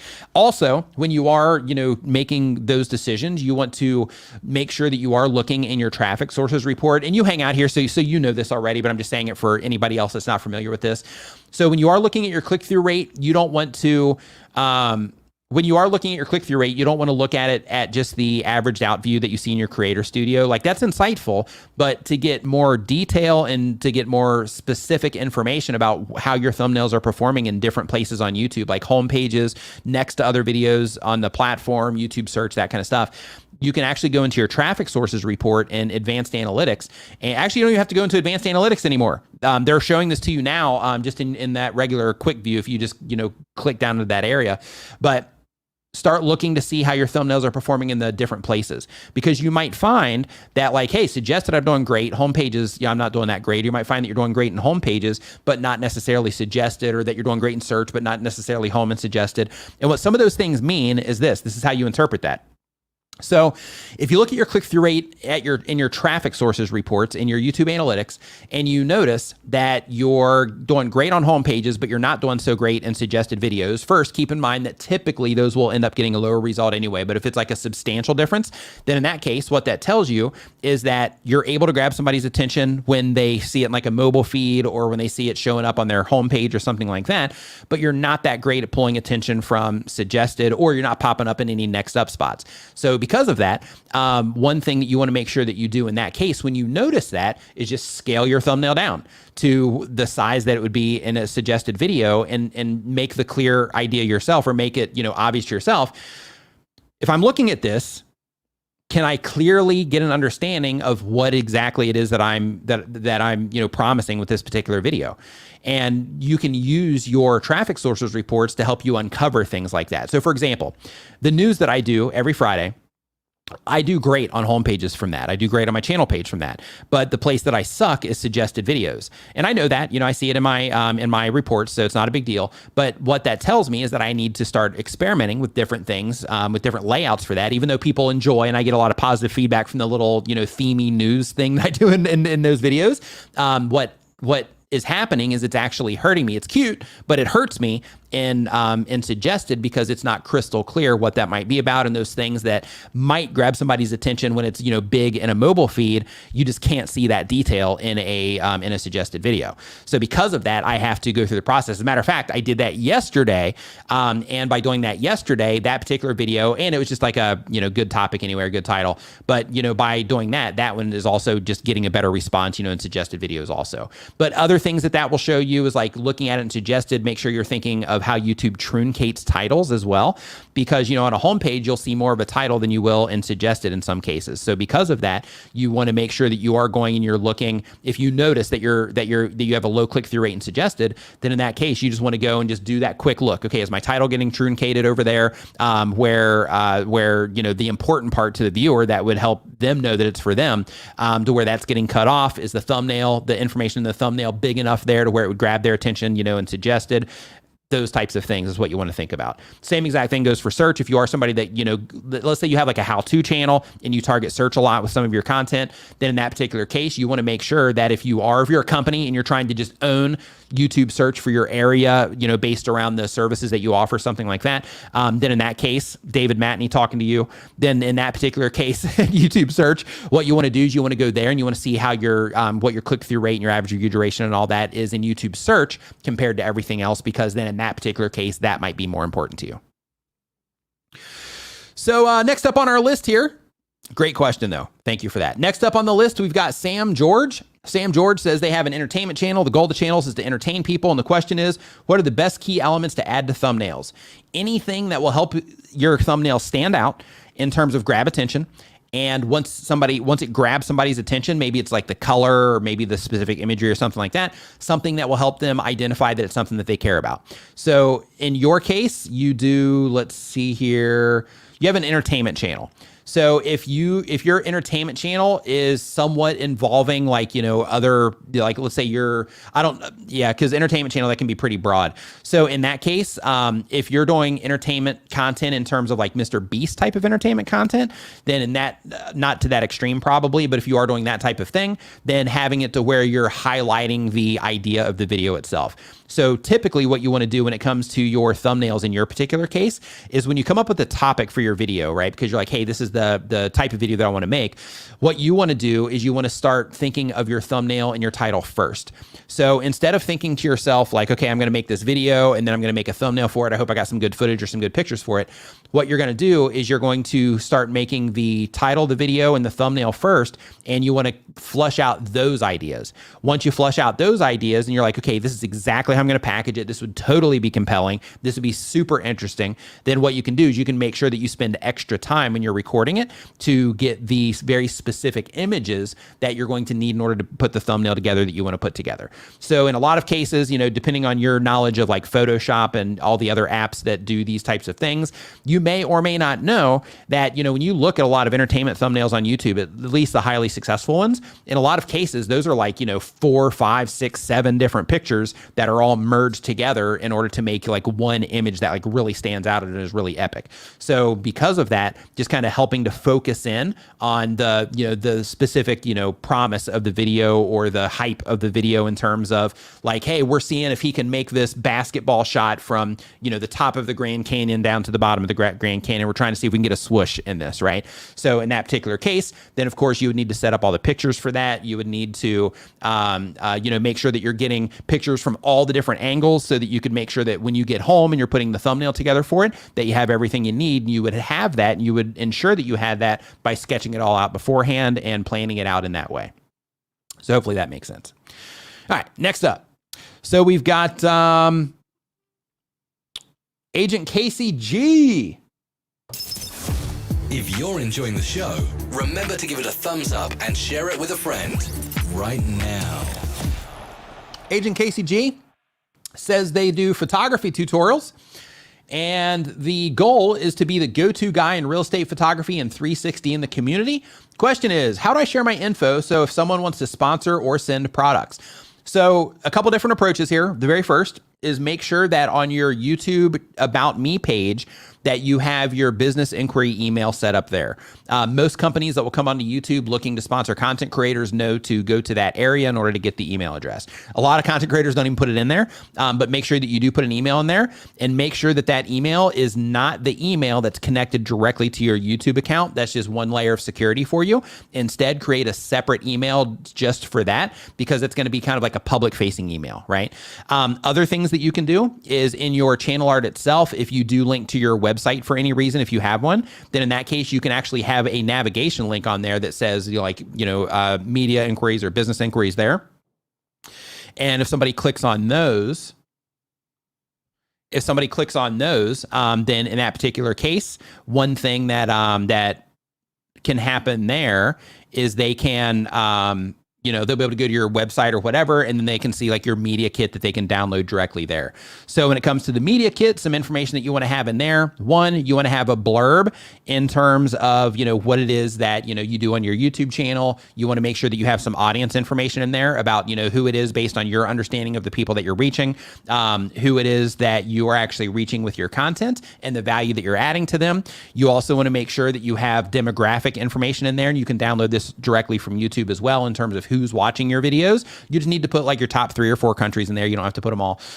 You also want to make sure that you do put like average view counts, those types of things in there, so that when somebody does download your media kit, they can just get a general idea of if your, content's the right fit for the people they're trying to reach or not. Now, the next thing that you can do is you can do outreach. Now, what the outreach is you can put together a media kit, and you can just start reaching out to some of these companies, right? Like you can reach out to all these 360 camera companies, and you can let them know exactly what it is that you do. You can be like, hey, I'm teaching people real estate photography, and I would love to feature your products. Here's my audience information, blah, blah, blah. You can send me some to test. You can send me some, to keep, whatever. I'll make some videos for it. Or we can, work out some type of like long-term arrangement on the channel to where I continually bring attention to, your products, because I already have one. I already use it. It's awesome. So I would just love to, work with you in that way. But the idea is to just put yourself on their radar and then have some information about your YouTube channel to where they can get an idea of what's going on in your channel and if it's a good fit for them. Now, as part of this, YouTube does have a section in your YouTube channel where you can download, depending on how big your channel is, to where you can download just it's a really rough media kit out of there. But I would go and have somebody stylize it, especially, if you're reaching out to some of these companies, they're camera companies, so visual things are important to them. So you want to make sure that you are, impressing them with, how your stuff looks and all of that when they open it up, represents you in an awesome way, right? So instead of just using the one directly out of YouTube, you have something that's really cool and polished and just, makes you look like the professional you are, right? So, so that's what you want to make sure that you do. And as a heads up, if you are already making videos about some of their products, anytime you make one of the videos, make sure that you are following them on every social media platform.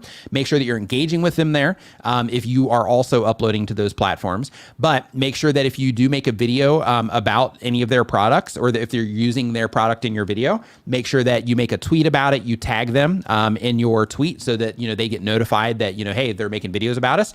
If they have, they will have a presence on LinkedIn. So if you do, then you would want to upload some of those videos or all of those videos natively to LinkedIn as well as you're publishing them, and also tag them on LinkedIn. Go ahead and start making those connections on LinkedIn in terms of just following those people or just connecting with the people at the companies that you want to work with. And then by doing all of these things, it's going to put you on their radar. So if they work with creators or not, in that case, if they're not working with creators, then if they decide to, or once they decide to, I should say, then, you'll be on their list of people that they could reach out to.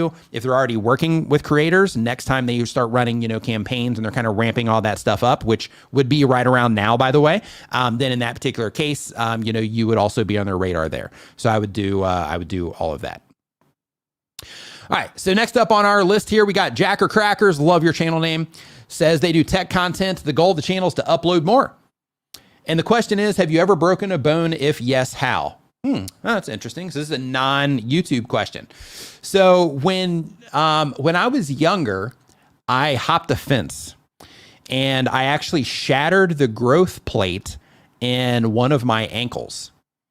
And to date, the day before I did that, I said that I had never broken a bone. So I'm just going to be clear. Yes, I've broken a bone. Without question, I've broken a bone. But that was the last time that I broke a bone, and I hope that I don't ever have to do it again because it wasn't a pleasant experience.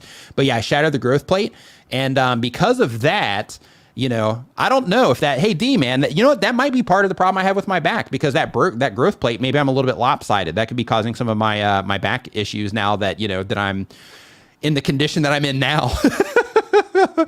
Yeah, D says that he's broken enough bones for the both of us, and he has. Yeah, D actually, for those of you that don't know, he is actually really good on a skateboard.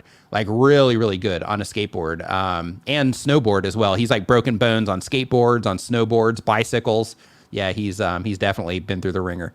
So next up, we got Vlogger Tom. Vlogger Tom says that they do vlogs, urban legends, and paranormal content. The goal of the channel is entertainment and to build a community. And the question is, when live streaming, what is the best way to handle when viewers aren't coming in? So there is as little downtime as possible, or to bring in more viewers. This is a great question. First, I recommend that you go and you subscribe to the StreamYard YouTube channel. If you just go to YouTube and you go to youtube.com and then you do the @ and then StreamYard, it'll take you right there. The reason that I invite you to do that is because I have an entire multi-year series over there talking specifically about live streaming in YouTube, and we talk in detail about this very specific problem on through my content over there and through some of the other people that make content over there as well. So I definitely make sure you do that, but let's talk about it real quick here too. So when it comes to live streaming and not having anybody in your stream, first, the best thing that you can do is start your live stream, expect nobody to be in there, and expect to just make a piece of live content. I'll say it again. So when you are going live, instead of thinking like, hey, this is going to be like a community hangout, think of it like I'm recording a video live. And when you shift that, then what's going to happen is you are going to approach it in a different way.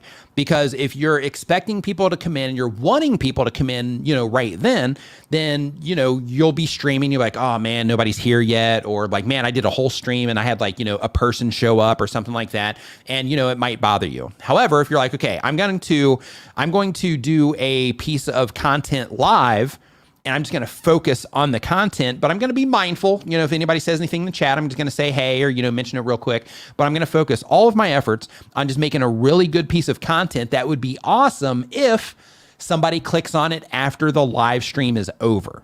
Okay. And I know that sounds a little bit backwards, but the idea here is that you are creating the awesome content that people will want to be a part of as they stumble across it later. Okay. That's the idea.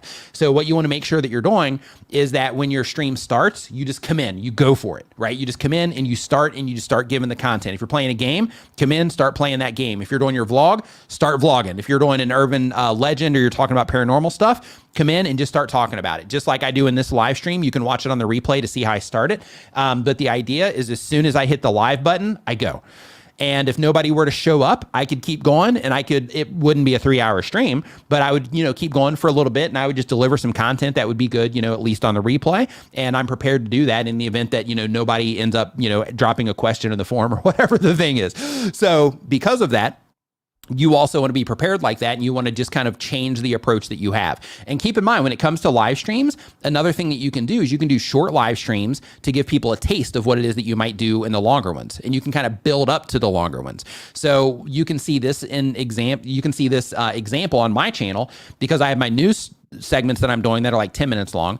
I've got my monetization stream that I'm doing where I'm reviewing YouTube channels and showing people how they can monetize their content that I did last Tuesday, and I'll be doing more. So make sure you subscribe if you want in on that, if you are not already. But those are an hour. And then I have these that I go for 3 hours long. Plus, I drop videos and, all of that stuff too. So with all of those things, I'm just using, what's available in different ways in order to add value to you guys. So what you want to think about when it comes to live streaming is like, even if nobody's there, I'm going to come in, I'm going to give it my all, and I'm going to pretend I have 1,000 people watching.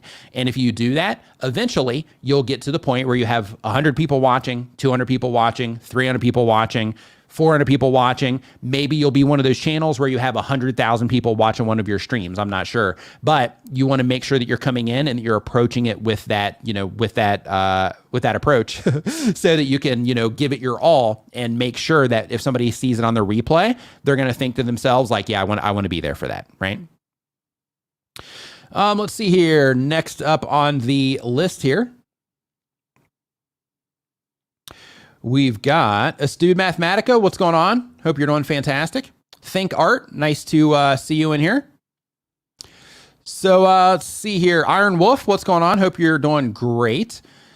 Horology Biology says that they do educational and entertainment content, the goal of the channel is to provide detailed information on watch reviews and watch repair tutorials.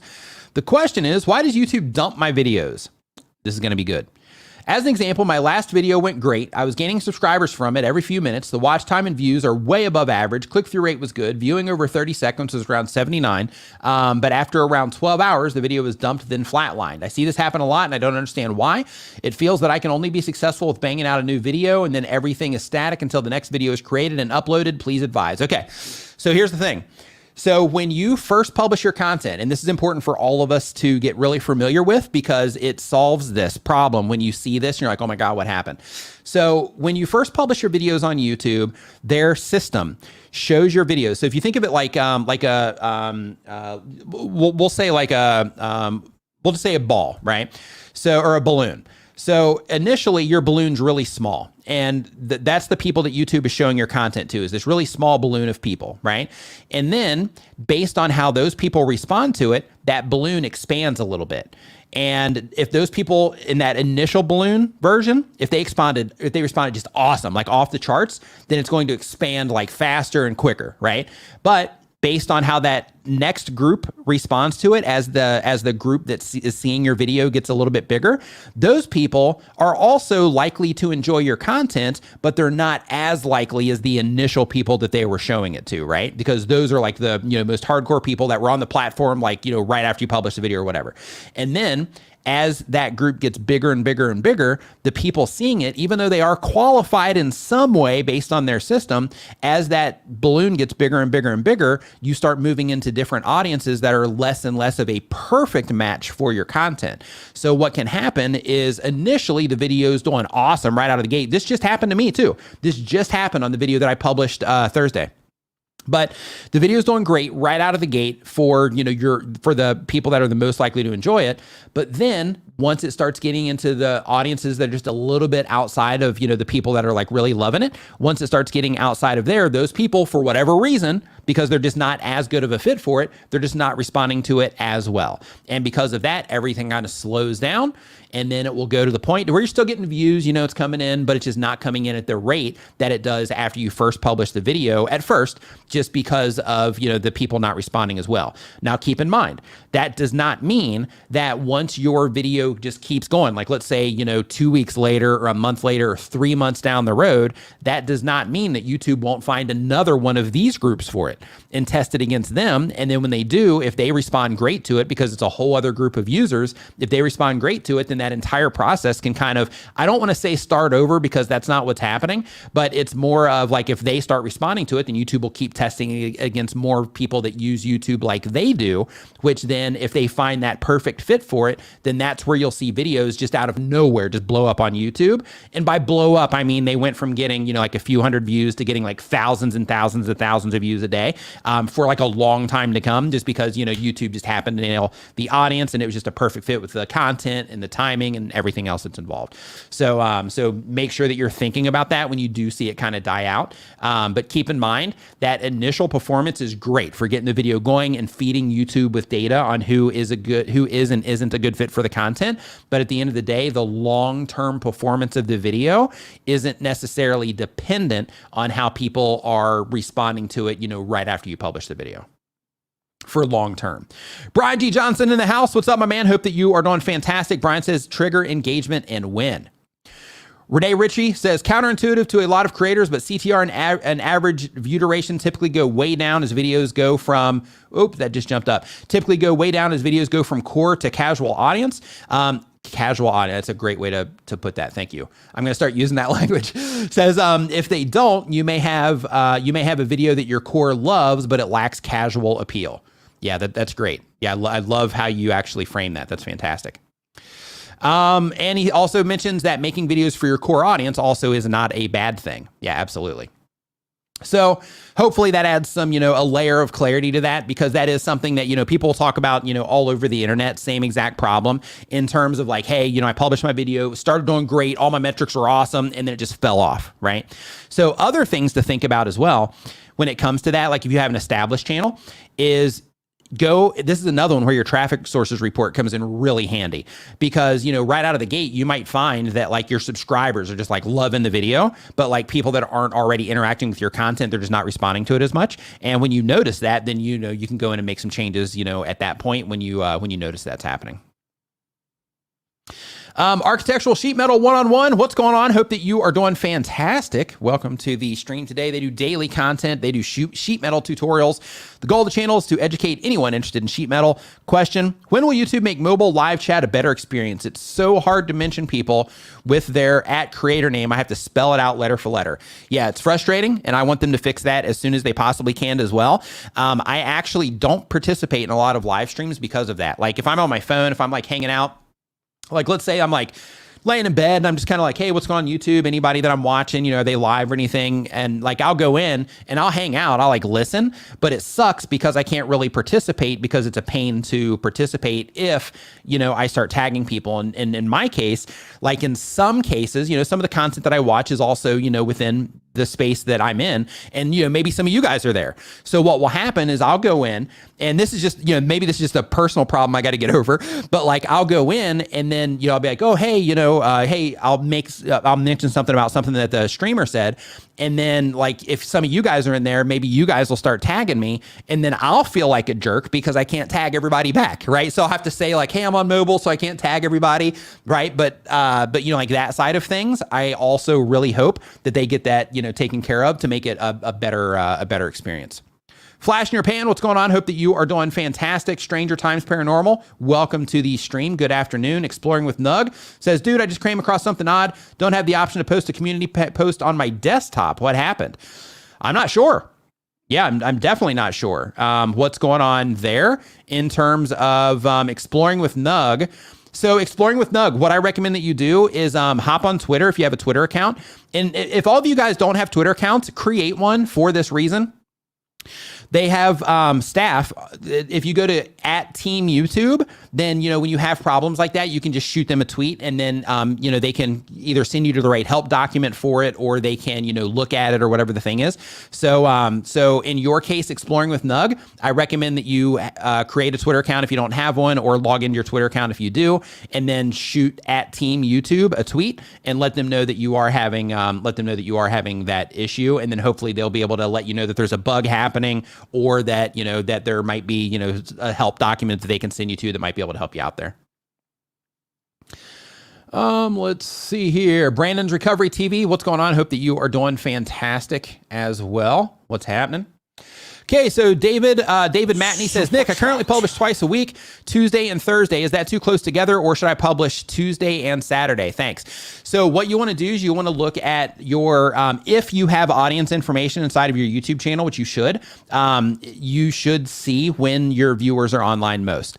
And you want to publish around the times when they are online the most. So the thing that I like to do when I'm like limited in time and I'm not publishing as much is I'll look to see, like, okay, if I publish on like a Wednesday, then in that case, viewers are typically online more like later in the week. So then therefore, I just have more activity for you guys being online, like, for the next like few days. So because of that, I'll publish, right as I start to get into the purple, on that graph. And then because of that, I'm catching the time on that day. And then hopefully, as long as everybody responds well to the video, as long as I've done my job, then hopefully YouTube will continue to show it to people, en masse as as the next few days go on as well. So I would definitely use that particular data to look at that. If you don't have that information yet on your channel, another thing to think about in your case is in terms of the time to publish, just think about the lifestyles that the people that live that you're trying to reach, because you do this for business. So think about the lifestyle of, the people that you're trying to reach when they're starting their day, when they would be at work, when they would have time to actually consume the content. In addition to that, also think about, like if you do publish Tuesdays and Thursdays, with the people that you're trying to reach, would it be better in your particular case to publish on like a Monday? So they're starting their week, and then maybe like a Friday as they start heading into the weekend, or maybe a Saturday for some of the people that are just kind of hanging out on the weekend and looking to go look at houses or something like that, right? So in your particular case, I would consider, that sort of thing, because on a Tuesday and Thursday, both of those are in the middle of the week. So the lifestyle that somebody would be living on both of those days would probably be relatively similar. So in your case specifically, if it was mine, if I had a real estate channel and I was just publishing twice a week, I would probably consider publishing one of those on the weekend, even if it was a Friday instead of a Saturday, even if it was on a Friday, just for the sake of, those people that are just kind of lounging around on the weekend, to give yourself, the opportunity to hit, both versions of the people that you're trying to reach.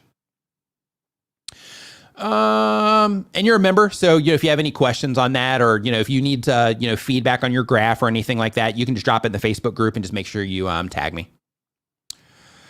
Crosscut Creators, what's going on, Aaron? Hope you're doing fantastic. Thank you for the super chat, man. I appreciate it. Yeah, we just did a podcast with him just the other day, so I'm looking forward to that coming out. Nice to see you in the chat, man. So let's see here. Next up on the list, let me make sure that I answered sheet metal here. Okay, we talked about the mobile experience there.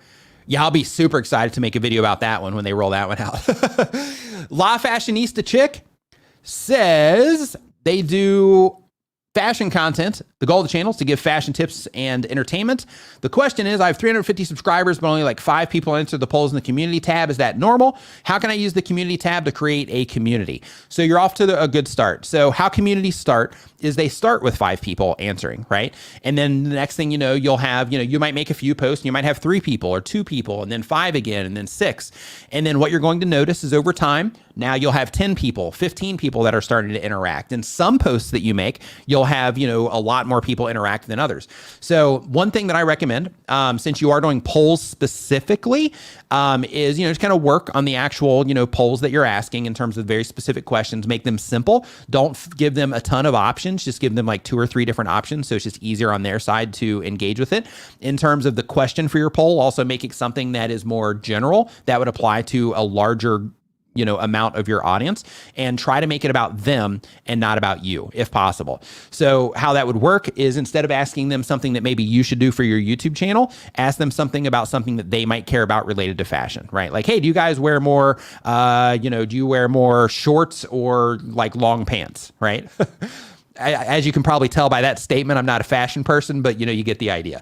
So, but all communities, they start. And just as a heads up, in terms of like, 5 people answering, is it normal? I don't know, because everything's different on every single YouTube channel, because every audience is different, every creator is different, every channel is different. So because of that, one thing that I just want to encourage you with is that, the fact that you have 5 people is a great start, because, if you can have 5 people engaging with what it is that you're doing, and that's all organic in terms of it's not like your friends and family members, then in that case, if you can get 5 people digging what it is that you're doing, then you can get 50, then you can get 500, then you can get 5,000, and so on. So you're on the right path. You just have to, kind of work through the time of, right now where you're getting 5 until the time that you hit, 50 or, 100 or more.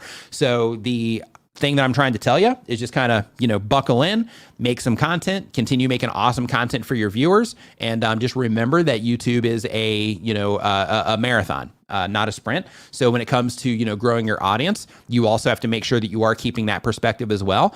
Because, people, in most cases, it does happen randomly, but in most cases, content creators don't go from, like 350 subscribers to like 1 million subscribers overnight. That usually takes, years in a lot of cases. In some cases, some people will do it in an extremely short amount of time, but that entire thing is a process, and it's usually a process of a lot of video content, it's a process of a lot of mistakes that you make along the way, it's a process of a lot of wins and good decisions that you've made along the way. But it's just a process that you go through that will, grow your community over time. Speak English with this guy. Welcome to the Nimminati.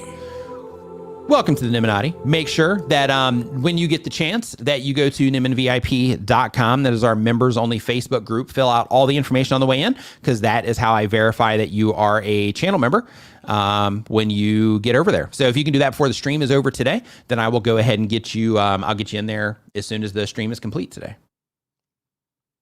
So next up, we've got to take a sip. If you're enjoying the show, remember to give it a thumbs up and share it with a friend right now. Okay, Arctic Elite is the next channel that we have here on our list. They do gaming content. How many gamers do we have in here? If you're a gamer, just say me. But they do gaming content. The goal of the channel is to be consistent, and the question is how to upload consistently. This is a great question. So when it comes to uploading consistently, it really comes down to you prioritizing doing the thing. And I know that's probably not the answer that you want to hear. However, okay, so we got a decent amount of gamers in here. Nice. So when it comes to uploading consistency on YouTube is more than just uploading videos, because when you're consistent on YouTube, you are consistently making content. You're consistently planning your content. You're consistently interacting with your viewers. You're consistently doing all of the things that you need to do as a content creator. So when it comes to consistency, it looks like I'm freezing again from time to time. When it comes to consistency, the most important thing is actually working the process of creating content into your lifestyle. So what happens is, in a lot of cases, people will, look at their time that they have over the course of, a week or a month or whatever. And when you look at all the time that you're spending, so for example, Dee and I, we were at Starbucks the other day and we were talking about something, and we pulled up our screen time so that we could just kind of see, like where we're spending our time there, like when we're on our phones. And that was really insightful for both of us in terms of just, some places where we're, spending, a decent amount of time.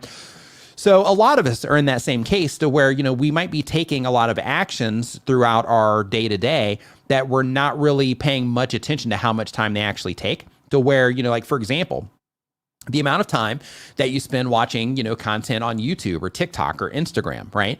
That time that you spend watching that content, if you put your phone down, that gives you a lot more time to make content instead of consuming it. So even, for those of you that are participating here, same exact thing, like hanging out here, you're learning something, which is a win.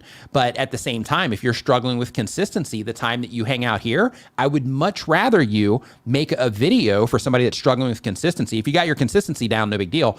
Stay. No, I'm just kidding. But if you have your consistency down, it's no big deal. But if you're struggling with your consistency, then like you should stop watching this right now and start working on your next video. And if you already have your next video finished and you're struggling with consistency, then in that case, you should start working on the video that's going to come after that. Because if you're inconsistent, then then you're going to have to end up making that video anyway, and you might not be able to do it. But right now you have the time to do it, so you should do it now. So the idea is if you have consistency problems, then you need to figure out places in your lifestyle in order to do each different aspect of what it is that you do around making your content. So depending on the type of content that you make, what you want to do is you want to write down every part of your process. Okay, so I come up with video ideas. What do I do to come up with video ideas? Okay, I look on this, I sit around, I stare out the window, like whatever your process is for coming up with video ideas, write that down. Write down, your research for those video ideas, write down your actual recording time, write down your editing time, all those things, and start writing down exactly what it takes you to do all those things. And then start looking at how you are spending your time throughout your week. Sean Cannell was on here last week, I think it was, or the weekend before, because I had my dental problem last week. So when he was on here before, somebody asked a similar question, and he recommended doing a time audit, which is, the thing that you would call what I'm getting ready to say. But basically, throughout your week or throughout the month, you track, okay, every day, this is what I'm doing with my time. And then by doing that, you're going to start noticing like, hey, I'm spending way too much time on Netflix, or this hour per day that I'm spending on Netflix is like 7 hours a week. I could make 7 videos, or I could make 3 videos or 2 videos or another video during that time. And then you have to start thinking to yourself, what's most important? And this is the big one that a lot of people, are like, yeah, I'd rather watch Netflix, right? And that's okay. That's fine. But if you're like, hey, I want to do the YouTube thing, I want to take it serious, I want to turn my YouTube channel into a thing and all of that, then in some cases it's going to cause you to, have to sacrifice some of those things for a period of time in order to make sure that you can still do this, in order to create space for you to do the things that you need to do in order to get the thing going that you're trying to get going, right? So consistency is hard on YouTube. Like on my channel, I think this right here makes my 600th piece of content on this channel.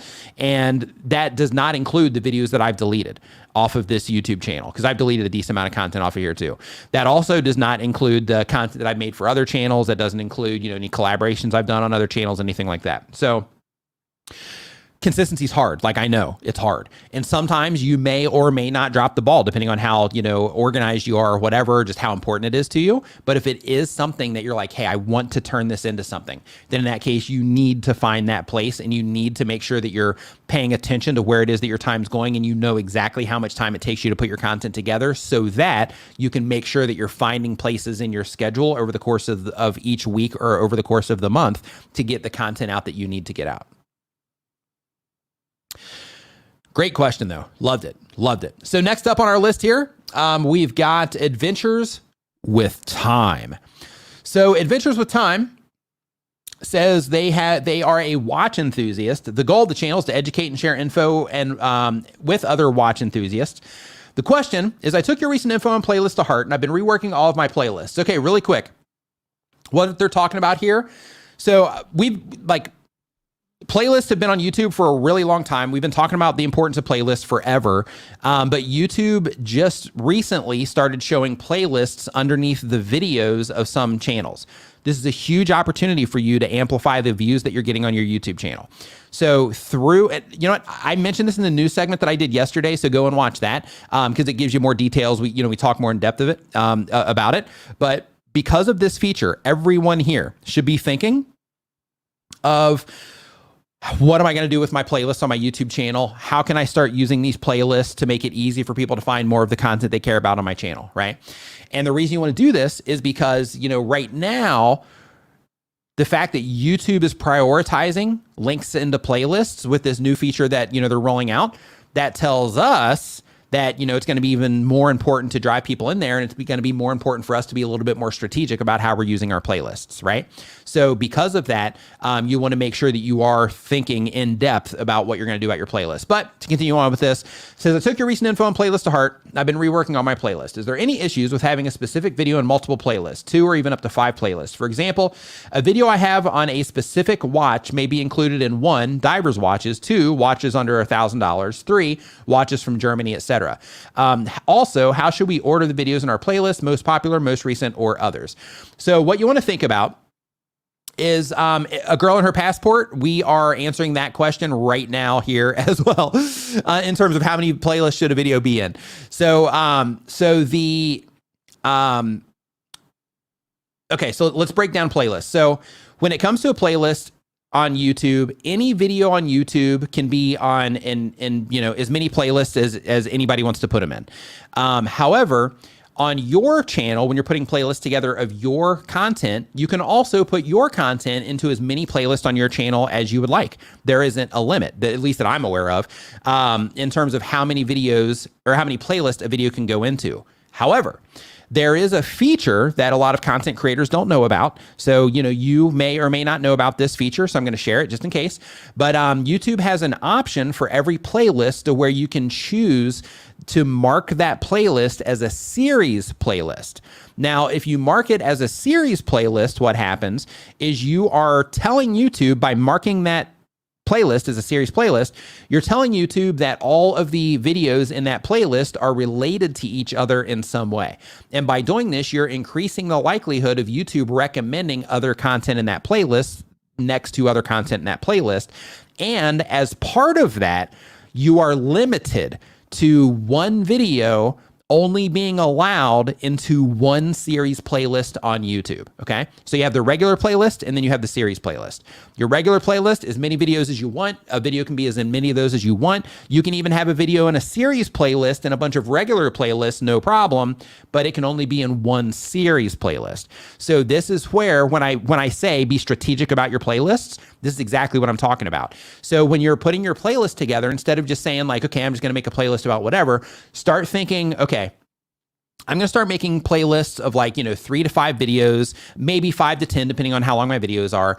But it's all going to be based around, my idea of how much time people can spend watching my content, maybe in a session, right? So you're going to start putting these playlists together, and some playlists, they can be really long ones. Like, for example, all of your watches under 1,000. You can totally do that. No problem at all. But what you want to start thinking of is you want to start thinking of series playlists that are just, a few videos, like 3 to 5 videos or so.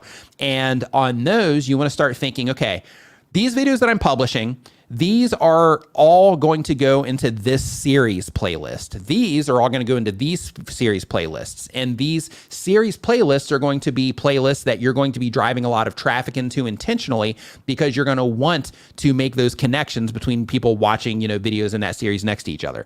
So you're going to be actively trying to get people to watch that playlist. You're going to actively be trying to, refer people into that playlist, even from content that isn't within that playlist, right? You're going to be driving traffic there, so you can create that experience of people watching video A, then video B, then video C, so that hopefully YouTube will end up recommending some of those together, some of those next to each other, based on the natural flow that people are having as they're consuming that content, as long as they're enjoying it. So you want to think about your playlist from that angle, in terms of, these are going to be my series playlists that I'm going to be driving traffic into, but then I'm also going to make some general playlists based around the content that people want from me. So for example, in this case, I'm categorically going to break down all of the watches that I have under $1,000. I'm going to put all of those into one playlist. So if somebody's looking for a watch under $1,000, they can just go and they can skip through all this video until they find the watch that's perfect for them, right? So the same exact thing goes for the watches from Germany. So if you have somebody that's in there and they're like, hey, I just want a German watch. I've got, these other watches. I don't have a German one yet. I'm going to watch all these videos until I figure out the perfect German watch for me, right? So you want to make sure that you have your specific series playlists that are just a short amount of videos. And then you want to have the longer videos that are just kind of helping contain your content into playlists based around the things that people come to your channel for. That's the idea. And keep in mind that when it comes to playlists, when you do create those new URLs on YouTube, that's a win. So what can happen is, with playlists, those can also show up in YouTube search. Those can show up in YouTube search. Those will show up on your channel page. If you add them as sections, they'll show up on your playlist page if people are looking for them there. And sometimes they'll get recommended as well. So because of that, you do not want to overlook playlists, because they're amazing for creating an awesome viewer experience of taking people through a series of content. So for example, one thing that can happen with playlists is if you're driving traffic into a playlist and let's say people start at that video 1, a really cool thing that can happen is you can actually watch traffic fall off. So a lot of times in my videos, you'll see me pin a playlist in my comment section. And you'll also see that same playlist, at the end of my video in some cases. So what will happen is when I publish that video, you guys are coming in and I think about, okay, if they're watching this video, then what would be the next logical video or playlist that would make the most sense for them to watch? So in that particular case, I'll mention that in the end screen, hey, go watch that. And then it'll be down in the pinned comment section as well. And what I can do is once I publish that video, once that video gets a decent amount of views, I can go look at the stats for those videos and you'll see that top one will get, a decent amount of views. The next one in that playlist will also get like okay views, but then you'll see people, falling off as they go through the playlist. So it's without question extremely effective, and everybody here should start using those on a regular basis. Hope all of that made sense. Because I talked a lot about playlists there, so I hope that made sense. But yeah, don't miss out on playlists, because if you're especially really quick, just to beat this playlist thing a little bit more, if you are somebody that's trying to get into the YouTube Partner Program, driving people into playlists and thinking about, instead of thinking what's my next video, thinking what's my next series or what's my next series playlist going to be, if you start thinking that way, then you'll start creating your content in a way that's going to make sense for people to binge watch your content. Okay. So when you're trying to get into the partner program, you can ask yourself this question, right? Just answer this for me in your own head. Is it more valuable to you in terms of collecting views, watch time, and subscribers for people to watch one of your video or for people to watch 3 of your videos back to back? Right? So that's why you want to make sure that you're thinking about playlists, because it's way more valuable. I'll go ahead and spoil this for anybody that just showed up. But getting people to watch more than one video is definitely the win, because then you're stacking up your watch time, you're stacking up your view counts, you're also stacking up the possibility of that person subscribing to your YouTube channel because they're enjoying your content. And if people are watching multiple videos back to back on your YouTube channel, then that's also increasing the likelihood of YouTube showing them more of your content, either from your past library and or new content that you publish on your YouTube channel, because they are proving to YouTube through watching multiple videos on your YouTube channel that they are enjoying your content. And that's what YouTube wants. So because of that, make sure that you're paying attention to playlists, make sure that you're using them, make sure that you start really thinking through the content that you're publishing and how it's going to work into playlists. What's the black book on your desk? Let's see here, which desk? So here in front of me, this is a tablet. That's not a book. The books that I have on the desk, these are, let's see here. This is Roberto Blake's book, Create Something Awesome. I've got links to all these in the description. This is Sean Cannell and Benji Travis's book, YouTube Secrets. This is version 2, just in case you guys don't know about version 2 being out. It's the updated version, new information in there. This one, Brian G. Johnson's book called Tube Ritual, teaches you how to get your first 5,000 subscribers on YouTube. And this one is Daryl Eves' YouTube Formula. This one is a fantastic book. This one is actually forwarded by Mr. Beast. But this one is about how anybody can unlock the algorithm to drive views, build an audience, and grow revenue. But those are the books that are here on the desk. If you're talking about on the desk in the back, you're probably seeing my Wacom tablet back there is my guess. Wacom tablet back there. And if you're looking at that side, it's my MacBook. It's not a book. So Dear Dana says, is it a big no to use YouTube free music to open a live stream? So when it comes to YouTube's music, you can if you want. I have a video on my YouTube channel I just put out about their creator music service that they just started, talking about, where you can use like popular music. I would be cautious about that. I'd at least watch that video and inform yourself on the risks involved with it. Rob from vidIQ, he also made a similar video as well, to where, you can just get insights from either one on how, just the risks involved, because YouTube put this out and, at the surface level, it's awesome, right? Because it's like, holy cow, I can use popular music in my videos. This is great. But then when you start looking into the fine print, and this is where YouTube usually drops the ball, the fine print. But when you start looking in the fine print, it's not as good as it seems like, on the surface, because, like for every song that you're using, it cuts deeper and deeper into your revenue right out of the gate. You have YouTube taking their 45%, and then you split the 55%, with the, with the service, if you're doing the rev share, like right out of the gate. Yeah. And as a matter of fact, yeah, thank you, Richie. Thank you, Renee Ritchie, for that one. Says creator music actually isn't even intended for live streams. That's another part in the fine print is you actually can't even use creator music in live streams. But what you might be talking about, Dana, is you might be talking about their YouTube audio library. So for that, yes, you can use those. Those will also eventually be moved over to creator music, to my understanding. But you can use those for like intros, things like that on YouTube. But keep in mind that if you are using those, you do not have permission to use those off of YouTube from the YouTube audio library. So because of that, people will use our service, creatormix.com. I've got a link to that down in the description, and other, free music services and other paid music services all the way across the internet, in order to be able to make like hype up intros and like things like that for their live streams. Durf, Tinkerman Mick, what's up, dude? Hope you're doing awesome. Durf says my weight loss channel is being recommended on competitive eating channels. This is not helping my growth. Any thoughts? Interesting. So is it like primarily getting recommended there?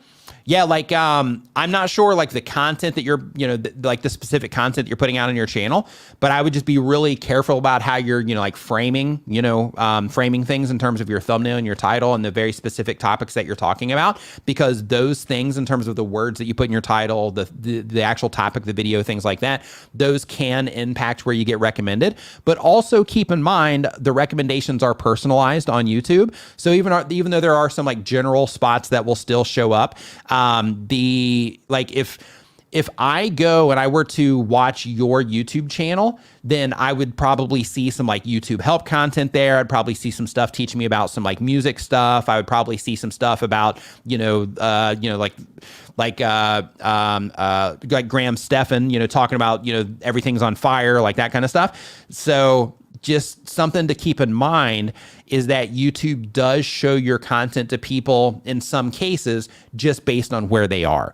So because of that, you could be getting some of that traffic from somebody watching some of your weight loss stuff, but then they could be watching some of that for like entertainment, or, they could just be into that, but they might be using your content to kind of help them get the weight off. I mean, I don't know, but just keep in mind in terms of how the recommendation systems work. A lot of that is customized to where the traffic that you might be seeing from those other channels, it could just be from that. But if it's high volume in terms of like, I'm just getting crushed from traffic here, I'm in the like next up spots there, then in that particular case, I would just start looking at how you're actually framing your content from the outside, or how you're packaging it up, and the specific topics that you are talking about, because that can also help connect you to other content on YouTube. Let's see. That's a very unique issue, by the way, just in terms of like a unique problem for that one. That's interesting that it's putting you in like the opposite. I find that interesting. So instead of it putting you next to other weight loss channels, it's putting you next to competitive eating channels. Yeah, that definitely seems like it's working in the wrong direction there. Adventures with Time says that they are, oh, we did this one already. Oh man, I'm getting all like, this thing's getting all buggy again. Let's see here. Okay, so we got Adventures of Time. Go to the next one. Okay, so next up on our list here, we've got Keep Pressing, Keep Praising, and they do gospel music ministry. The goal of the channel is to minister to others through uplifting gospel music. The goal, or the question is it better to create a new channel rather than adding a different niche, such as music instructional type videos to my current channel? Yeah, so what you want to think about, freaking awesome. Thank you for being a member for 17 months, man. Super appreciated. So when it comes to having this decision to where you're like, hey, should I start a new channel for this new type of content I'm going to put out? What you want to think about is the people that are interacting with the channel itself. So the idea here is if you have a channel right now where they are listening to music and the entire channel is them listening to gospel music on your YouTube channel, then the people that are listening to it is going to be a totally different type of viewer than the person that's going to be wanting to learn how to make it.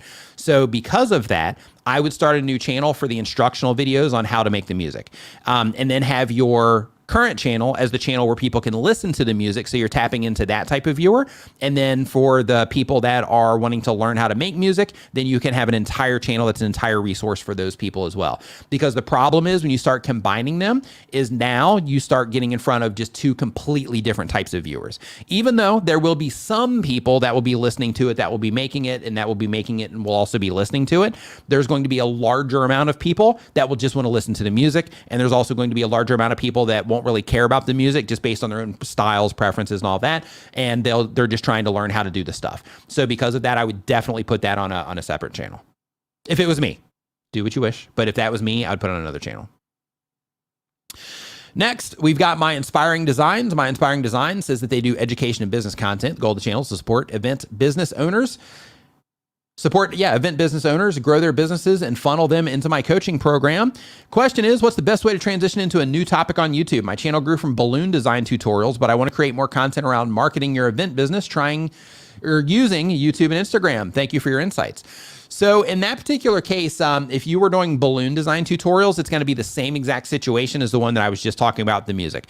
People that are coming in wanting to learn balloon design stuff, going to be a totally different crowd of people than people that are wanting to learn how to use social media to grow their entertainment business or their event business. So because of that, I would start a different channel for for teaching people how to do the event business.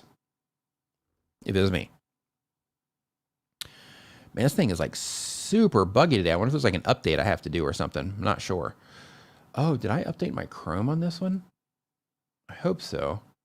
Man, there's like just a heads up. I mean, a lot of you probably know this already, but there was some type of bug in Chrome to where they were put out this like huge alert. Okay, I'm up to date. Woo! Where they put out this huge alert saying that everybody needed to update their Chrome. But yeah, that's not the issue. I'm all good there. Okay, so next up on our list here. Okay, we did that one already.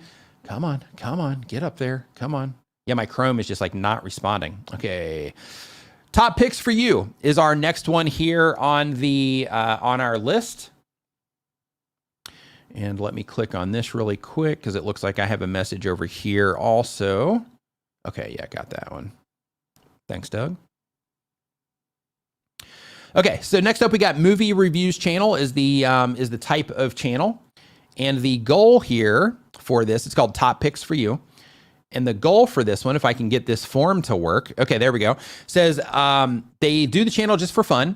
And then the question is, as of late, my videos are not getting views from the short shelf, but rather search. Is this a problem because I post only shorts? No, it's not a problem at all. Like if you're getting views from somewhere, then that's what matters, I guess, if that's what you're trying to go after.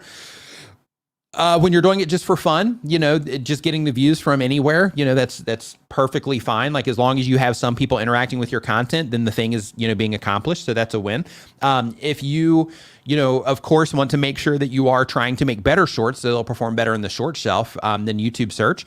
But I also have a short that I think it's like, I was talking to Brian G about this, I think yesterday or the day before yesterday. And the one short that I have on my channel, it's got like 100 and something thousand views on it. That particular short, it's like 79% of the traffic is from YouTube search. It's funny. So super low effort content. Just turn it on the phone real quick and be like, hey, this, look at this. But that particular one did awesome in YouTube short or YouTube search. Okay, next up, I wonder if it's this form that's giving me these issues because it's a totally different browser window. Yeah, I'm not sure what's going on. Yeah, everything's like freezing up on me. This is crazy. Come on, man. Yeah, I think it's my Chrome. I think I might have to reinstall Chrome. Okay, Drew Project. What's up, dude? Hope you're doing awesome. Nice to see you in here. So let's see here. Drew Project. Give me 1 second. Let me get this thing moving. Okay. Says the goal of the channel is to go full time. He does music, acoustic covers, and behind the scenes content. The question is, hey, Nick, hope you're having a great weekend so far. I am. Thank you very much. Hope that you are as well. So I have a problem with my long form content. Recently, I've been getting a lot more impressions on my videos, thousands as opposed to the hundreds I used to get. The problem is all my impressions are getting from suggested next to the original songs, artists that I cover. So famous artists. That's okay though.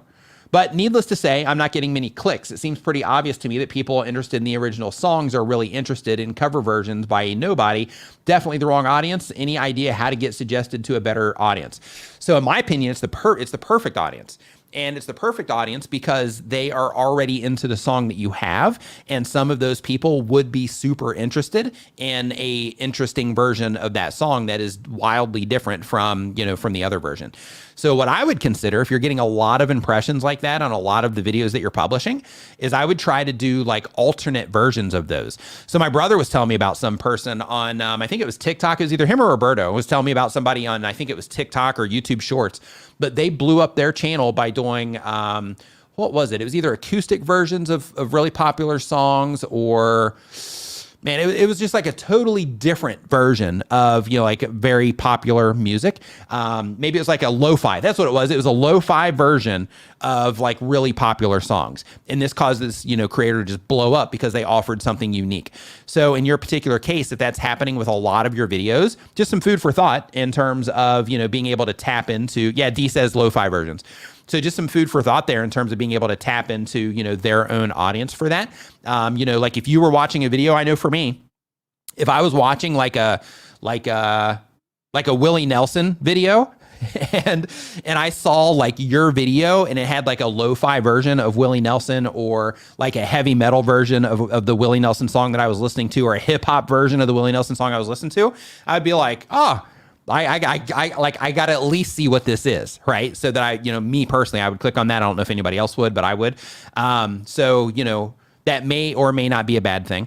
But another thing to consider is I would also think about like the possible frame, like think of offering something a little bit different if you are interested in that. But if you're just kind of remaking the song, then one aspect of that you got to, remember is unless the remake is just absolutely outstanding to where everybody that watches it wants to share it, then you are just making another version of that song, right? So you got to make sure that it is something that is extremely unique. I know what you do looks, very unique, but I would try to make it something that is wildly different while being, in alignment with the song itself, if you possibly can. But if you think that you are in front of the wrong audience, then in that particular case, I would change how you're actually framing everything with your content because YouTube thinks that that's a good spot for your videos. And if they are giving you impressions there, that's a huge win, man. And the reason it's a huge win is because they are putting you somewhere and they're not just putting you like anywhere. They're putting you next to high volume videos. And that is such a win that I can't even put it into words in terms of the win that is. So what I would start working on is like, hey, my content's showing up here. So what can I do to get people to click on this to at least like come over and participate? So like for the videos that are showing up there, I would start like messing with your thumbnails and titles and trying to like reframe stuff and trying to do things with your thumbnails to try to help them like stand out against the other videos that are getting suggested there, those types of things, for the sake of, trying to, tap into that opportunity. Because, when YouTube is giving us impressions on our videos, the system is trying to get people to watch our videos, right? It's like not trying to get them to. That's bad, framing there. But basically they're, showing your content there because they think those people are a good spot, or a good match for your videos. So then your job there is like, hey, they're showing me to all these people. Now I just got to get them to click on what it is that I got to get them to click on what it is that I'm doing because you do make good stuff. So, I believe that if you can get people clicking into your content from those videos, that they'll enjoy your content, but you just gotta, work on the click side of things. Let's see here. So next up on the list, we've got Protonion says that they have a gaming channel. The goal of the channel is growing an audience and starting live streams for cozy gameplays. The question is, hey Nick, I hope that you're doing great. I started focusing on these past months, everything around Rumbleverse, which is a new fighting game to gather an audience around Rumbleverse. The question is, I really want to do live streams, but I don't have much views on my videos yet to start having a small amount of audience. And I'm almost sure that by live streaming, I won't gather more than 10 people, I think. Should I start live streaming or wait a little bit longer to gather more people around my channel? Thanks a lot. In my opinion, I think that you should give live streaming a shot. I mentioned this earlier in the stream as well. If you are somebody that is worried about not having a lot of people in your live stream, keep in mind that it's normal. One thing that I didn't mention the last time this came up here earlier today in the stream is my very first live stream that I did on my channel. It's still there. On that live stream, it was a thumbnail tutorial. I went live, just like I tell everybody else to do. I went live to make a live piece of content so that I could learn the software that I was using for live streaming so that I could make a video about it, right? But when I did it, I was like, hey, in this video, I'm going to show you how to make a thumbnail in Photoshop. And then I went through the process of showing how to make a thumbnail in Photoshop. That entire stream, while I was live, I had like 2 people come through. And I was like, oh my gosh, there's people in here. Hey, what's going on? Like if you go watch that video, you'll see it. If you're enjoying the show, remember to give it a thumbs up and share it with a friend right now. But I was like, hey, oh my gosh, like what's going on? I got like a couple people in here. Hey, what's up? I'm just doing a thumbnail tutorial right now. Completely threw me off. I was like super excited about it. But I went in to make the video, not to be in front of a bunch of people, right? And then after that particular video, I didn't live stream for a while. And then there was a feature that came out where you could do it on your phone. I did it there, and then that was a awesome stream, and it kind of lit me on fire for doing live streams. But when it comes to those first live streams that you do, just keep in mind that live streaming is like a skill set within itself. So there's like live streaming where you're hanging out, and then there's live streaming where you're actually like delivering some type of value plus entertaining, things like that. And since you have a gaming channel, very well what I'm talking about. Like if you go on YouTube right now, you look at like the top gamers around the game that you're playing that are live streaming, you're going to see crystal clear exactly what I mean when I say like entertaining plus, engaging plus adding a value, of some type. So because of that, like all of those things are skill sets or muscles that you have to build, so to speak. So because of that, I recommend that if you're worried about not having people show up in your stream, that you show up expecting nobody to even be in the stream. And in order to do that, you can do some fun things too. Like you can cover up, you can take like a Post-it note, or you can, cover it up with like something else to where you don't even see the view count, and you just come in and you just like deliver an awesome piece of content. So in your case, you do gaming content. So what you should do, in my opinion, is just go in, do your normal, thing like you would normally do, and practice the art and skill of live streaming, and start, working on like, okay, let's imagine I had 1,000 people in here, or let's imagine I had 100 people in here. Like, what would I be doing, at that point in time compared to me coming in here thinking that, I've got like 10 people in here, right? Like for whatever number it is in your brain, that would be like big enough for you to like go all in. Like start approaching your stream like you have that many people watching, even if you have 0 people watching. And by doing that, that's going to help you deliver your skill set or work on your skill set so that you can create an awesome stream for people, so that one, for the people that come in on the replay, they get to see what they missed, so that hopefully they'll show up on the next one. But for the people that, do come in, then, they'll start, enjoying the content because you're giving it your all. And then from there, the more you live stream, the better you're going to get at it. And by waiting until you have a certain audience size or something like that, then you're prolonging the start of developing that skill set, right? Because live streaming is much more than just hitting the button and, just going live. So because of that, I just recommend that you just kind of go for it, but just think about it like you're making a live piece of content, not that you're like hoping that a bunch of people, I mean, of course you're going to hope a bunch of people show up, but like you want to stream like you already have a bunch of people watching, even if you don't have any. Renee Ritchie says 10 people is a dinner party, 20 people is a small club, 100 people is a local theater. Don't think of the number, think of the people, and the recorded for the ones that come later. Yeah, when I stream on other channels, I typically think about the replay.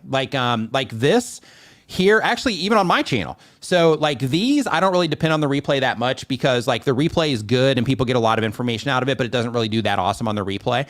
I mean, it does. Right, like it does great on the replay, like depending on, like what numbers, matter. But it does do good. But in terms of like, what I would like it to do compared to other content, it just doesn't do that well. So, but I'm cool with that because it's a different type of value that I add here. But the other live streams that I do, like my news thing that I do, and anytime that I just jump in with, something like an update or something real quick, like those, when I do those streams, I do them for the replay. That's why, like in my news segment, you'll see, for those of you that are watching the news, I'll come in, I'll deliver the news, and I'm like, hey, that's the news, and then I'm out of there. So like you guys get to come in and interact kind of like it's a premiere, but instead of me stopping the whole thing and interacting with everybody and, giving shout outs like that junk man that's hanging out here, for example, instead of me doing that type of thing, I just give you the content and then I'm out of there versus, making it more of a hangout. Let's see here. So next up, the Junk Man. Yeah, I actually do upload these as a podcast. A lot of people don't know it though, because I actually don't talk about it that much. But yeah, I do have this show available. So Jack or Cracker, we answered one from you earlier, so I'm actually going to skip this one just to give more people the opportunity here. So we got Malwix.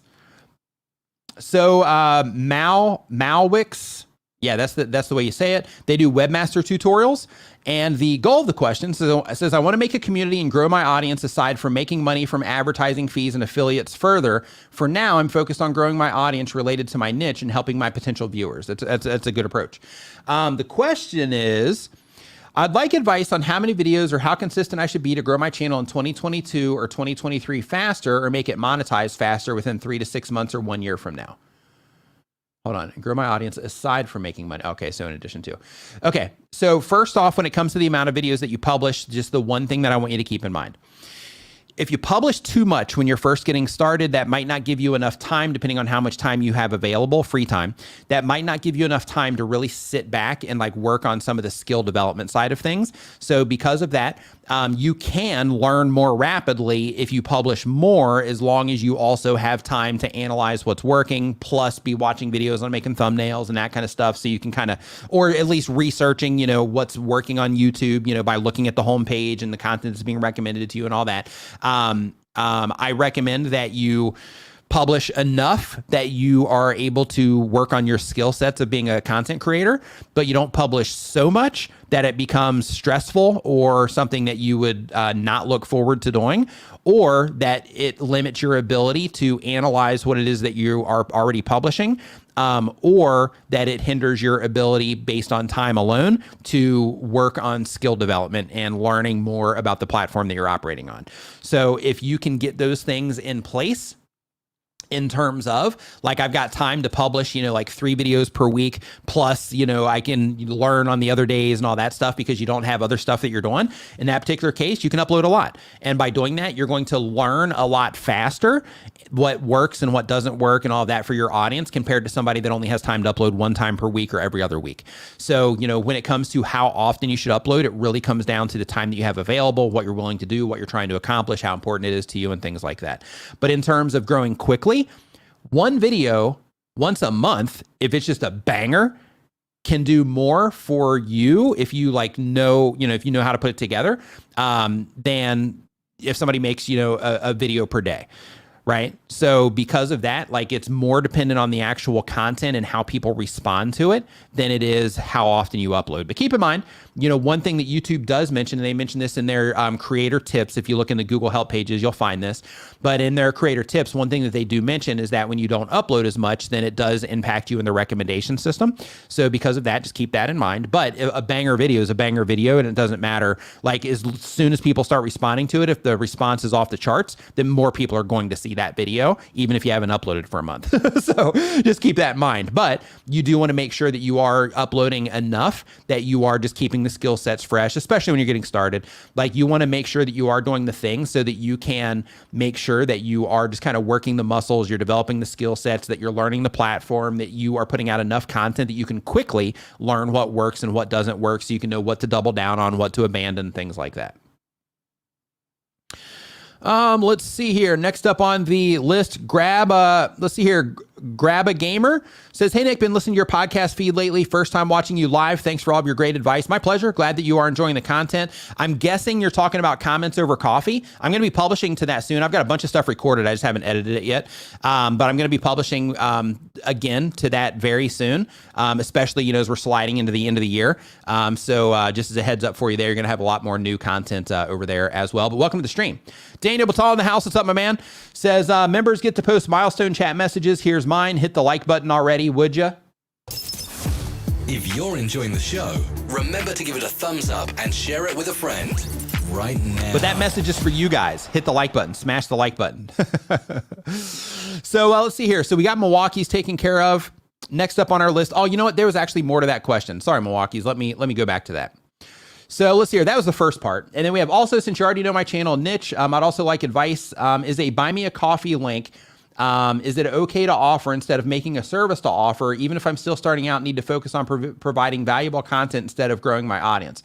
So having a buy me a coffee link in your description is a very passive way to just make it available, right? You're creating the opportunity for somebody to donate if they want to, right?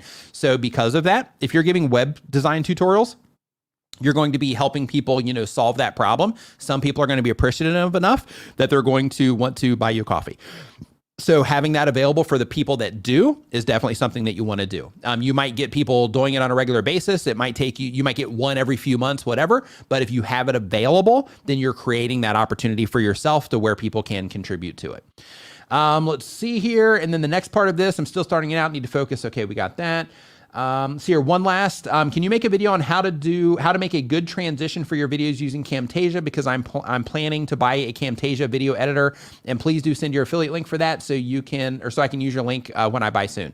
So you can go into any of my Camtasia videos. Those will have that particular link. But for the transition, it's really easy. All you need to do is just have like some images for it. Bring those images, or you can actually draw shapes inside of Camtasia. You can use that to draw the shapes, and then all you do is use their animation tool to just have them, slide around in whatever way it is that you want. And then you'll be good to go on the transition. In addition to that, they have a bunch of built-in transitions as well, to where, you can have all kinds of dissolves happening and things where stuff's sliding around and all kinds of really cool stuff too. There's a lot of really awesome things inside of Camtasia.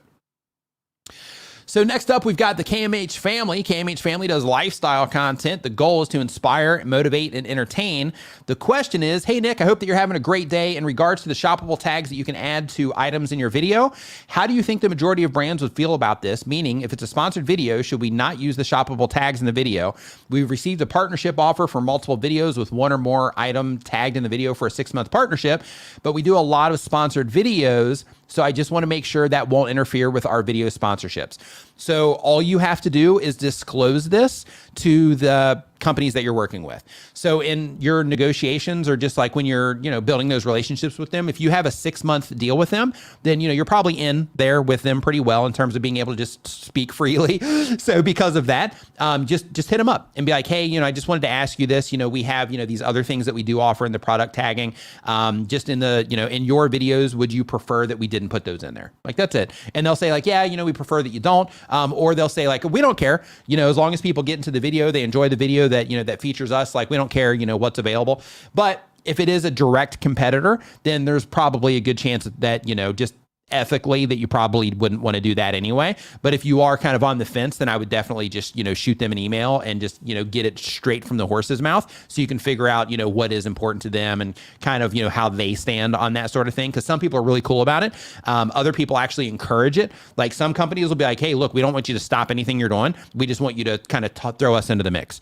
And then other people are like, yeah, we would love it if you would block here and add this to your blocked words list and do this and don't make any videos about that and try not to collaborate with anybody that does this. And like, some people are like really restrictive like that. Try to avoid working with those people just because it creates more headache than it's worth. But most people are just cool and they're like, hey, just don't promote competitors. But outside of that, you can do pretty much whatever you want. Cottonwood Ranch. Welcome to the Nimminati.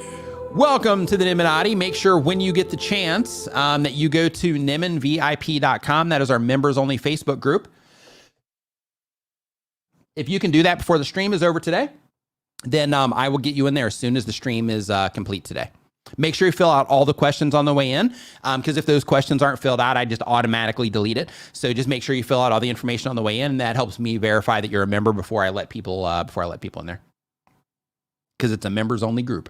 Dan Criamundos, thank you for the super chat, says, I love writing and I want to make content to help others with their writing, but I really don't have much free time. Should I try making shorts and focus on content quality instead of video production? Yeah, that's what I would do. Like if you don't have a lot of time and the only available time that you have is to make short form content, then I would do that. But one thing that I would consider, and this may or may not be within what the approach that you're wanting to take. But if you have a limited amount of time, but you want to try to maximize the reach that you have, is depending on how much time you have. If you're like really tight for time, then don't do this because you want to make sure that you're focusing on like something to get it going.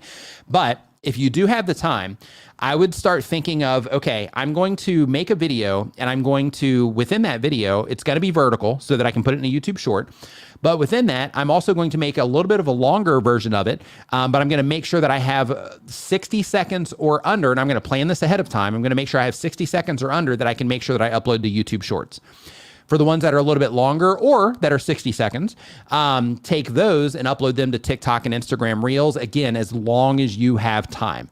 But the reason that I am suggesting this is because if you're just getting started, you might find that YouTube Shorts, you might do awesome there and you might not do great on TikTok and Reels.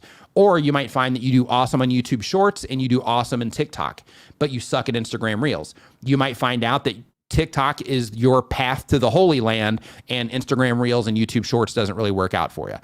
Same with like Facebook Reels and stuff. So what I would do in that case is I would just make vertical content. So, it's just, fast if you do like 60 seconds or less. And then I would make sure that you make that content like on your phone or your computer and that you fully finish everything.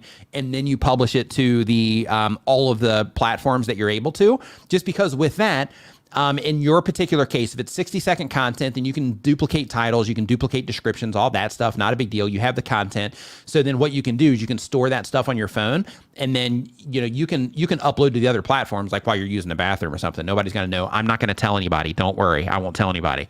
But like while you're using the bathroom, you can upload to, to TikTok or whatever, even though you upload to YouTube from your phone. You can start storing that stuff on your phone, just uploading when you have time to those other places as well. But the idea is, since you're already going to be making the vertical content, it's already going to be 60 seconds or less, then in that case, you'll be able to put it everywhere if you want to and give yourself the best possible reach. Keep in mind, comes with a lot more work because you're going to be answering comments everywhere, stuff like that.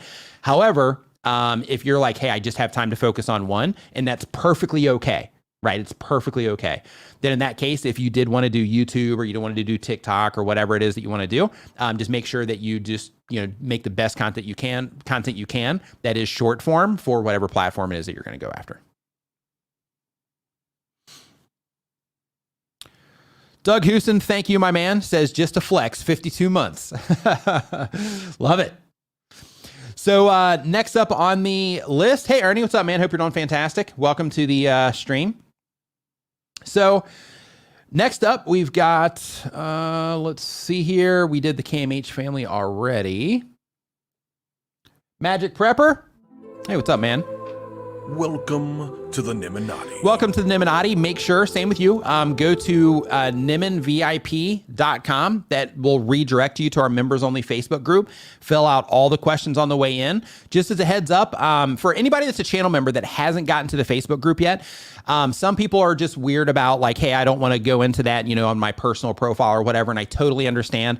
Just so you know, I have the group set up to where you can join as a page. So if you are, if you want to, kind of have that layer of, identity protection, and that's why you're not joining the group, just as a heads up, just start a page first and then just join as that page, but just name it the same as your channel and all that stuff. And let me know it, when you're filling out the information, coming into the group, for those of you that, that is a thing. But for anybody else, just make sure that if you are a channel member that you go to nimminvip.com, fill out the stuff on the way in. That lets me be able to confirm that you're a member before I let you in there. All right. So next up on the list, we got Pipe Cleaner Crafts. Says it's DIY channel, full-time income is the goal. The question is, dear Nick, does the length of shorts matter? My longer shorts, I'm going to try to say this in I wish I had some reverb that I could hit on here just to kind of do this in a better way. I should turn off all the lights and have just a moment of reflection, right? Like I'm sitting here having this conversation.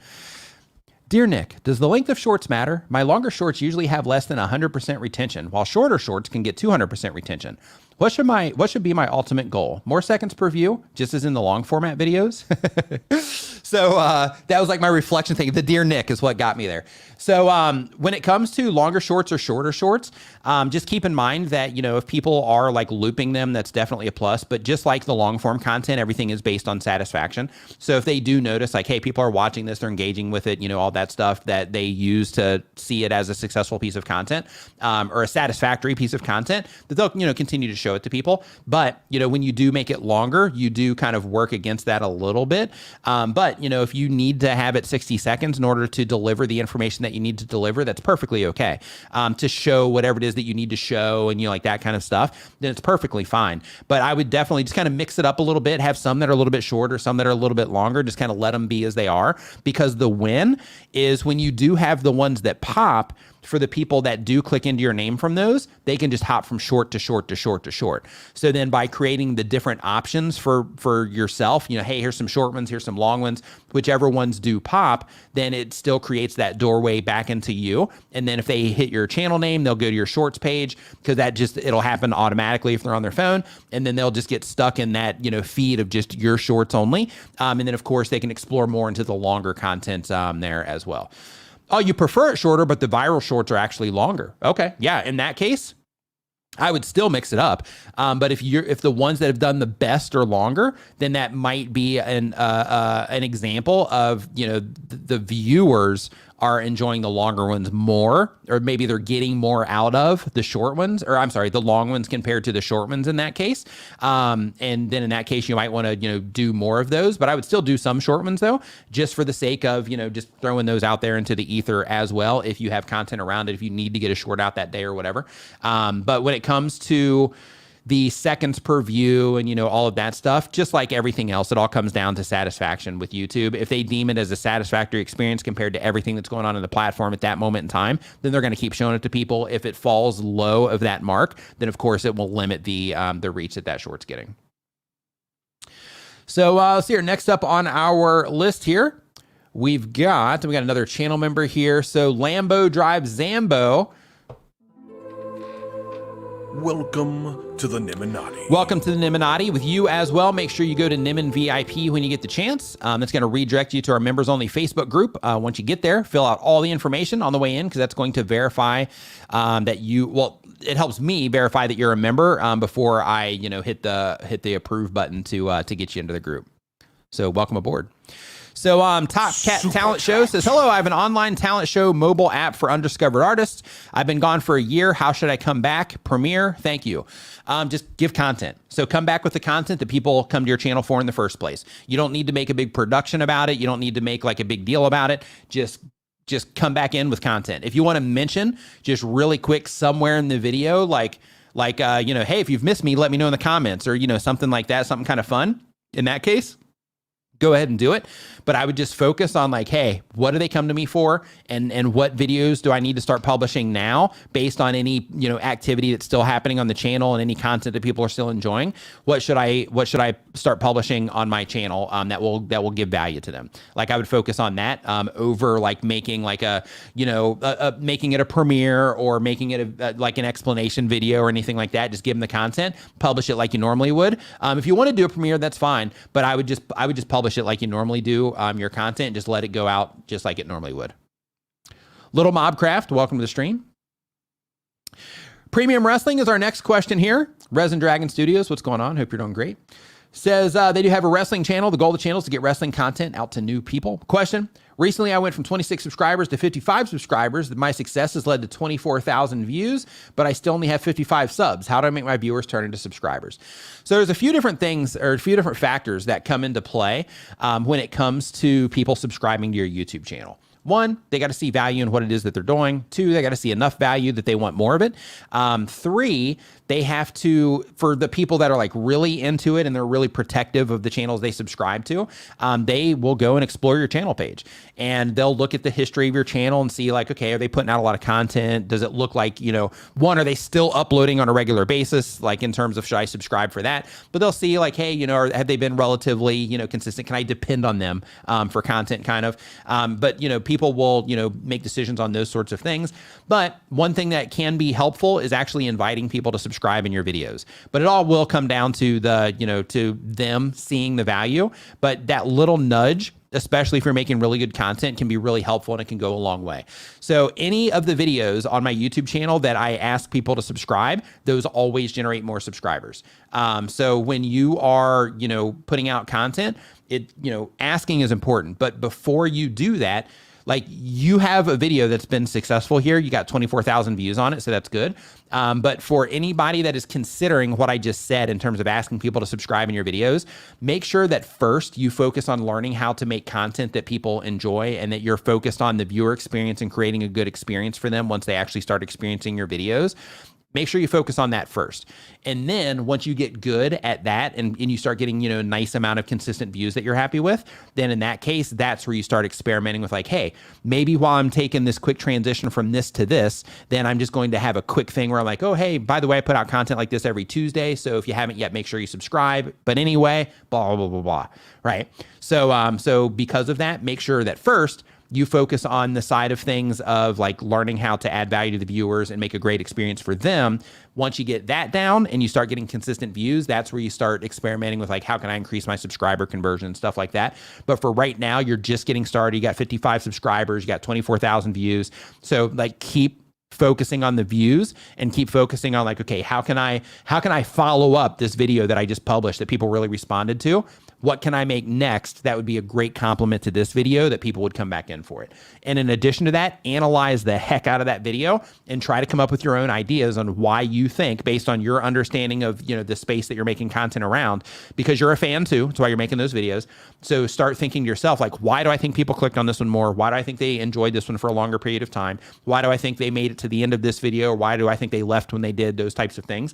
And then start experimenting against those ideas that you're having with new content that you're publishing. Little Mobcraft says, don't give up, YouTubers. You can do it. Absolutely.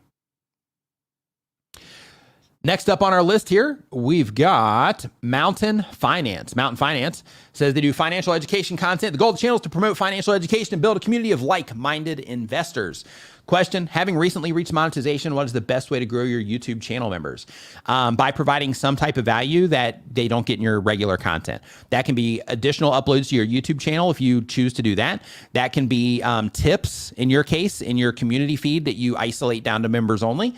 That can be, like in my case, I have a members only Facebook group where we have like our own little community over there. And then the bonus of being over there is that people can like tag me if they have something specific that they want me to answer. And then I can come in and, just give, my, thoughts or experience on that, just to kind of help, make sure that everybody stays on track that way. But you can offer, those sorts of things, but basically anything that would just give them more than what it is that they typically get on your YouTube channel. Other things that you can do for, in your case, because you are doing like financial stuff, is if you are like, teaching people about investing, then one of the things that you could have is you could have like a scheduled live stream that you do either like in your, like on your YouTube channel or in a Facebook group or a Discord or something like that, to where your channel members only are the only ones that can participate in it. You can also do another thing to where if you do live stream on your channel to where only members can talk, to where you can lock everything down to where it's either only subscribers or only members can talk, which is pretty cool. So you can do like those types of things as well. But you have a nice handful of options, but I would just start exploring different ideas of different types of value that you can offer that you don't currently offer in your YouTube channel, or that you could go deeper into, that you can't do on your YouTube channel. Moda, what's going on? Saying shorts videos are the way to grow faster. For those, for everybody that just is focused on views and subscribers, absolutely, or just subscribers, or just views, right? So your poop scooping business is our next one here. This is from Poop Scoop for Noobs. The question is, thank you for everything, Nick. It's that time of the year where Black Friday, Cyber Monday is coming up. What is the best camera for recording videos for YouTube along with 4K live streaming? Is 4K necessary to live stream? Is buying a lens also important, or can I get away with only buying a camera body? If you're enjoying the show, remember to give it a thumbs up and share it with a friend right now. Really good question. So when it comes to a camera, it really is going to come down to, I'm not sure why I have that Nimmin VIP on here still. My apologies. When it comes to the 4K camera, I would get 4K just so you can future-proof yourself. Depending on the streaming software that you're using, you can stream in 4K, but you definitely need a hefty internet for it, but you can do it. But if you can't do it right now, based on either your internet connection or the streaming service you're using or your bandwidth, whatever, then in that case, just getting it, you're still going to prepare yourself for the future. It kind of future-proofs you a little bit. Now, in terms of the best one, that's going to be dependent on like what's going on. So like in your case, since you are like out in the world doing stuff, you might want to consider something that that is more appropriate to that. I have a friend here in Thailand. He does travel content. He's actually been to every single province in Thailand on his YouTube channel.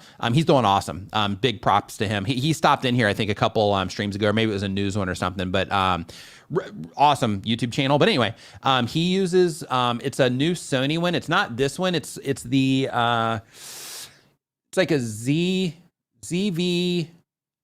E1 or something like that. I think basically it's like this camera, but it has a detachable lens on it. I would get, and by this camera, I mean this one, the one that I'm using right there. But with that, I don't recommend this particular one. It's a good camera. This is the ZV one. This is a really good camera, but I recommend, oh, there, somebody mentioned it right here on the road with Lee, says ZV E10. That's what it is, the E10. So the reason, thank you, everybody. Okay, now we got a lot of those coming in. Thanks, everybody. Yeah, so the ZV-E10, the cool thing about that one is that you can change the lenses. So creatively, it really opens you up. So if you need to get like some type of cool telephoto shot, you can. If you need to get like micro shot, macro shots, you can. If you need to, you know, change it from one lens while you're out on the job to another lens when you're in your place, just based on the amount of space that you have to work with, you can do that. But it really opens you up a lot. So I would recommend getting that to start, just because, you know, you are out in the world and all of that. Another thing that I would do, if possible, is I don't know exactly what it is that you're doing with your content, but if you are taking it out into the world with you, you might also consider just grabbing like a GoPro, one of the new GoPros or something like that, and take that with you also. Just so you can kind of vlog on the road and all that, because the stabilization, all that stuff is just fantastic in those. Or, I'm not going to lie, these iPhone 14 cameras are ridiculous. This cinematic mode is like I upgraded this because I'm not somebody that upgrades phones all the time. I think it's just a ridiculous thing to do. But I upgraded to this because of the camera, because I got my girlfriend a 13 and I was blown away by the camera difference from the 11 to that one. So I held out. I didn't get the 13. I still waited another year and I got the 14. Excuse me. I got the 14 and for the camera, and I absolutely love the camera on this thing. It's incredible. So, you know, another option for you is to just get one of these. You might even have one already. Get one of these and then get like the Rode wireless Go kit, because this has like a little lavalier mic that you can attach to it. Or if you don't get that, give me 1 second here. I'll go wide so you can just kind of see me walk away here for a second. We'll just go here. Yeah, get that one. Or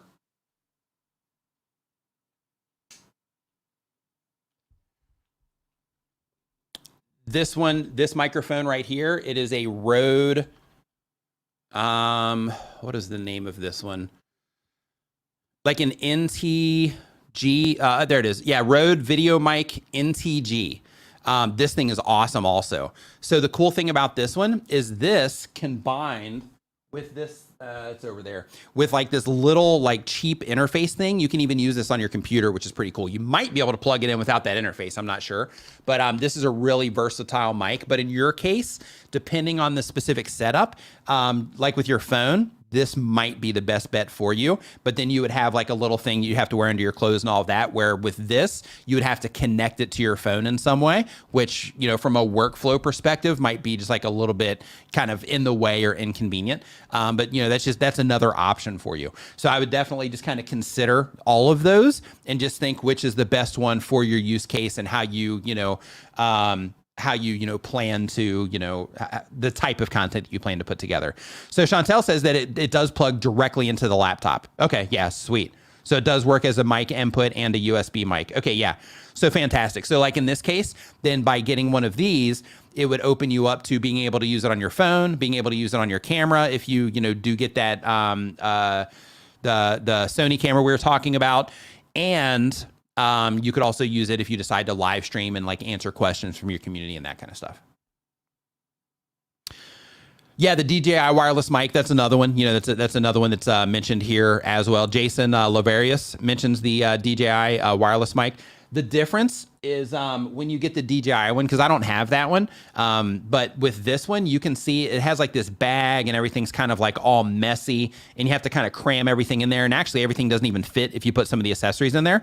Whereas the DJI one, with that one, it comes in this like nice clean box, and then just like everything just fits in there like nice and perfect. So, you know, definitely something to consider if you are going down the path of, you know, trying to figure out like a good wireless microphone. There's, you know, that's a whole other layer of, you know, like what should I do when it comes to that. Like one fun thing about being a content creator is like getting, you know, all the different like tech stuff and all that stuff that you think is going to help you with your content.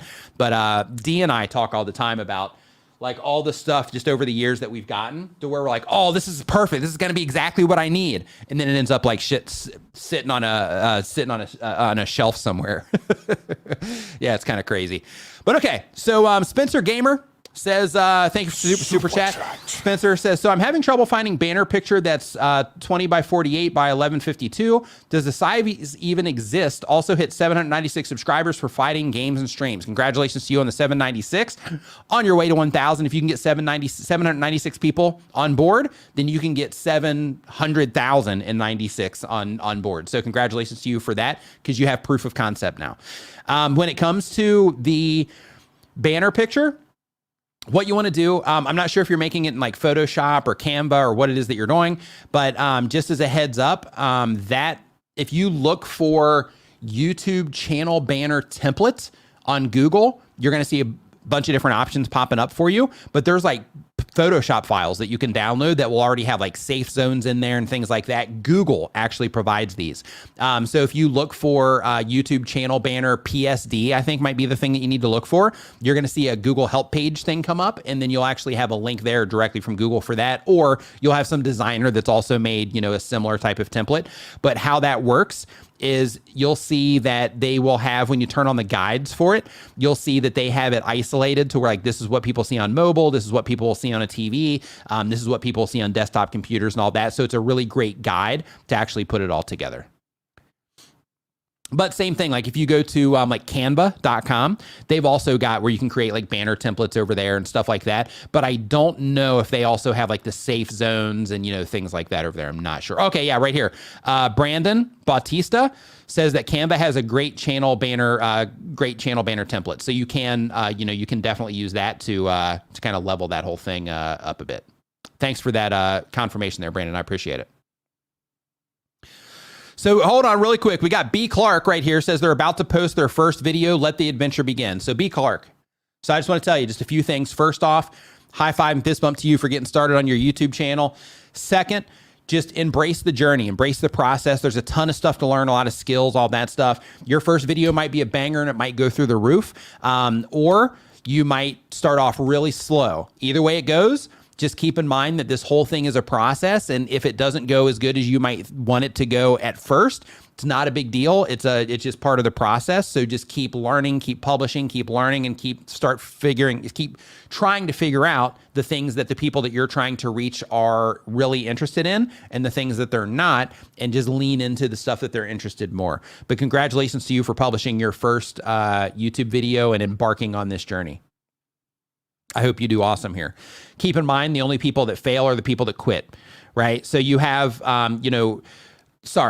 you have the people that fail, that quit, but then you also have the people that are not willing to change, the people that are not willing to evolve, and the people that are not willing to learn what they need to learn or experiment with things. And they end up just kind of sticking themselves in this little box that just makes them just kind of stagnate and not like go anywhere. So just make sure that you are willing to like, okay, I'm going to experiment. I'm going to try different things. I'm going to try different like formats. I'm going to try doing like all of this stuff. I'm still going to do what I want to do, but I'm going to try like a bunch of different things and trying to learn how YouTube works and try to learn as much as I can about making good videos. And here's the thing I'm going to tell you. You're going to see all kinds of videos on YouTube. I'll even publish them from time to time. I actually don't know if I have any videos on my channel with the word secret in the actual title. But you're going to see a lot of people trying to get you to click on videos on YouTube promising that there's some like secret, right? But here's the secret that I'm going to tell you. So when it comes to YouTube, there are no secrets, right? Everything is publicly available. Everything that you need is publicly available. Some of it is a lot more easy to find or a lot more easy to see than other things. However, everything that you need is publicly available. There are no secrets. Everything on YouTube comes down to your ability to get people to click on the content that you make, right? And you do that by the imagery that you're using, by the topics that you're making, because you have to make videos about things people care about in order for people to click on them, right? Because you're making content for others. It's not just about you and the things that you want to make. I mean, that's part of it, but just remember that you're making content for other people, right? So you have to make it in a way that they enjoy also. But just keep in mind that you have to get people to click on what it is that you're doing. So you have to learn how to come up with good video ideas that people care about. You have to learn how to make thumbnails that will help them identify the content or compel them to click just by itself. You also have to learn how to write really good titles, okay?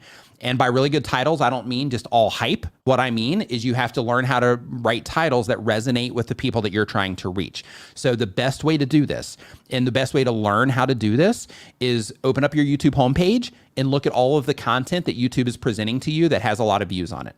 So when you look at that content, it's either from channels with experience that have learned what gets people to respond, or it's new channels that are already figuring it out and they're already having good success on their videos as well, right? So the ones with view counts on them. So because of that, make sure that you are not only just watching videos like mine, like my content will help you a ton. So will other channels like mine, because we all have different approaches to it. It all comes down to the thing that I'm telling you right now, but we all have different, angles that we try to explain it and stuff like that. But the thing that you need to make sure that you're doing is studying YouTube itself. So what you want to do is you want to study channels that are successful around the type of content that you make. Take notes on, watch every video in your space while you're getting started, and take notes on all of the different things that they do. How often are they cutting their videos? Where are they zooming in? Where are they zooming out? Are they at all zooming in and zooming out? Are they editing at all? Is their editing really intense? Do they have a lot of stuff kind of popping all over the place? What is their presentation like? What are they focusing the viewers on? How do they start their videos? How do they end their videos? Do they reset the viewer at any point, during the video? Is there anything that they're doing to kind of distract the viewer in the video and then kind of bring them back into it? Those types of things. But if you study the other people in your niche to figure out what currently works, then that gives you a huge subset of information, or a huge set of information that you can start stacking on top of to make everything uniquely yours and to start kind of walking down your own path once you figure out what works. Okay. So in addition to watching, my type of content, and again, this could be the only piece of my content that you ever watch, and that's okay, but just make sure that you are focused on analyzing all of the content that YouTube is recommending to you, because they're recommending it to you because they think it's going to be a good fit for you, and because other people are also enjoying that content, which means that people are, it's working, they're doing the right thing.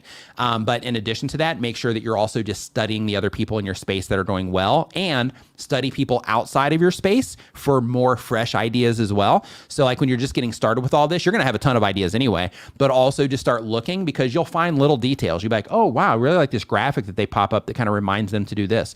Or wow, I really love how they ended this video. So instead of doing this, they actually did this instead. That's really cool. It makes it really smooth. So make sure that you don't just stuff yourself into a box on hey, it's only about my space. Make sure you look outside of that as well, because that can also help you bring something fresh. And another thing that I'm going to tell you as part of that is it's really easy to just follow what everybody else is doing. But what you want to do is you want to pay attention to what's working, but you want to try to find a way to offer something unique, or offer, even if it's offering the same thing, you want to figure out a way to offer it in a different way to the people that are into the types of, things that you're going to be making content about. So with all of that, again, just focus everything on the viewer experience, focus everything on just having on the viewer that's interacting with your content from the moment they see it on a homepage all the way through to the point where they get to the very end of your video and then they click on another video and watch another one. Focus on making that entire experience crystal clear and awesome for your viewers. And if you just focus on that process over and over again with every video you publish, how can I make that process better? How can I get them to click more? How can I make this more compelling? How can I make them watch a little bit longer in the video? How can I start my video a little bit better? How can I keep them watching an extra minute? If you just focus on that for your entire YouTube career, you'll do awesome. But if you're like, hey, I don't want to do that, I just kind of want to do this, and it might work, but success leaves clues. So, it's usually a faster path to just kind of follow those clues, right? So just stay on it. Stay on the grind and don't get caught up. You're going to see a ton of new YouTubers trying to tell new YouTubers, like on Reddit and stuff, trying to tell new YouTubers what they should be doing. But a lot of new YouTubers that you're going to get advice from, a lot of them also don't know what they're doing either. They're just kind of taking bits and pieces of stuff that they've seen elsewhere and they try to put it together. So what you want to do is you just want to study YouTube, right? Study YouTube in terms of go to the trending page, go look at your home page, go all the different trending sections, start studying all the different genres and things like that. When you do, you're going to get tons of insight and tons of information on the things that work on YouTube, because it's all like, even though there's tons of different genres, tons of different, types of content that people put out, there are some core fundamental things that work for almost everybody. So those are the things that you want to make sure that you're looking out for. So on that note, if you are somebody like that, that's just, starting out here on YouTube and, you've been hanging out in this live stream and some of this information has been, kind of like, hey, I don't know, what some of this stuff means, or it sounds like a lot of information, or like, hey, I got it. For those of you that are like, hey, I got it, high five and fist bump to you. But, if there's anybody that's hanging out here and you're like, hey, I don't really, I'm still kind of catching up here. Like, that's totally cool. Just remember to focus everything on the process of the viewer and make sure that you are learning everything that you can about the platform and how the platform works and how you can serve your viewers. Because the more value that you add to them, the more they're going to keep coming back, the better your channel is going to do overall, regardless of the type of content that you make. So on that note, everybody have a fantastic rest of your weekend. Thank you so much for hanging out again. Make sure that you check out creatormix.com. That's our music service, free for content creators. Make sure you check out TubeBuddy, tubebuddy.com/Nimmin. I got links to it down in the description. StreamYard.com, link to that in the description as well. Make sure you check out TubeSpanner. Make sure you check out Tuber Tools, which is my website where you can get graphics, channel banner templates, stuff like that. Make sure you check out all of the stuff that's down in the video description. Everybody have a fantastic rest of your weekend. And Doug just brought it to my attention that I missed a super chat. So give me 1 second here. And as a heads up, I want to let you know, because we got through a decent amount of questions today, but we didn't get through all of them. And during the streams, we usually don't get through all of them. But I do want to let you know that if you did put your question in here, it doesn't go unseen. So in some cases, that might pop up in a video. Other cases, that might pop up in a podcast. Other cases, that might pop up somewhere else. And in some cases, it's just I might just use it as hey, this is something that, a few different people have said, so I need to make a video about it. But just, I want you to rest assured that if your question didn't get answered, it's not that it didn't go unseen, because I'll be looking at them all once the stream is complete. It's just we ran out of time because I've been sitting here for like 3 hours already. So that's what's going on. Hopefully I can get it answered for you. If you drop it in that form again next week, hopefully I can get it answered for you then. But as of, anybody didn't get it, there's answered there. Hopefully it'll, we'll be able to get it answered for you somewhere. But I'm waiting here for my screen to scroll, but my Chrome is not responding. So give me 1 second. So I have one more super chat here before we head out here. And yeah, it's just not moving. Man, what is going on? Let me just refresh. Okay, we did the weight loss channel. Okay, we become what we want to be by consistently being what we want to become. Super chat. Neil, Urban Explorer. Fantastic quote. I absolutely love that. Thank you for that. And thank you for the super chat, my man. I appreciate it. Everybody have a fantastic weekend. I will see you next Saturday, 9 a.m. Eastern. I will see you next Friday for the news that impacts you as a content creator. Have an awesome rest of your weekend, and I will see you next time. See, I can't even end the broadcast. There we go. I think. Come on. Come on, Chrome. Yeah, I got to update everything, it looks like. Okay.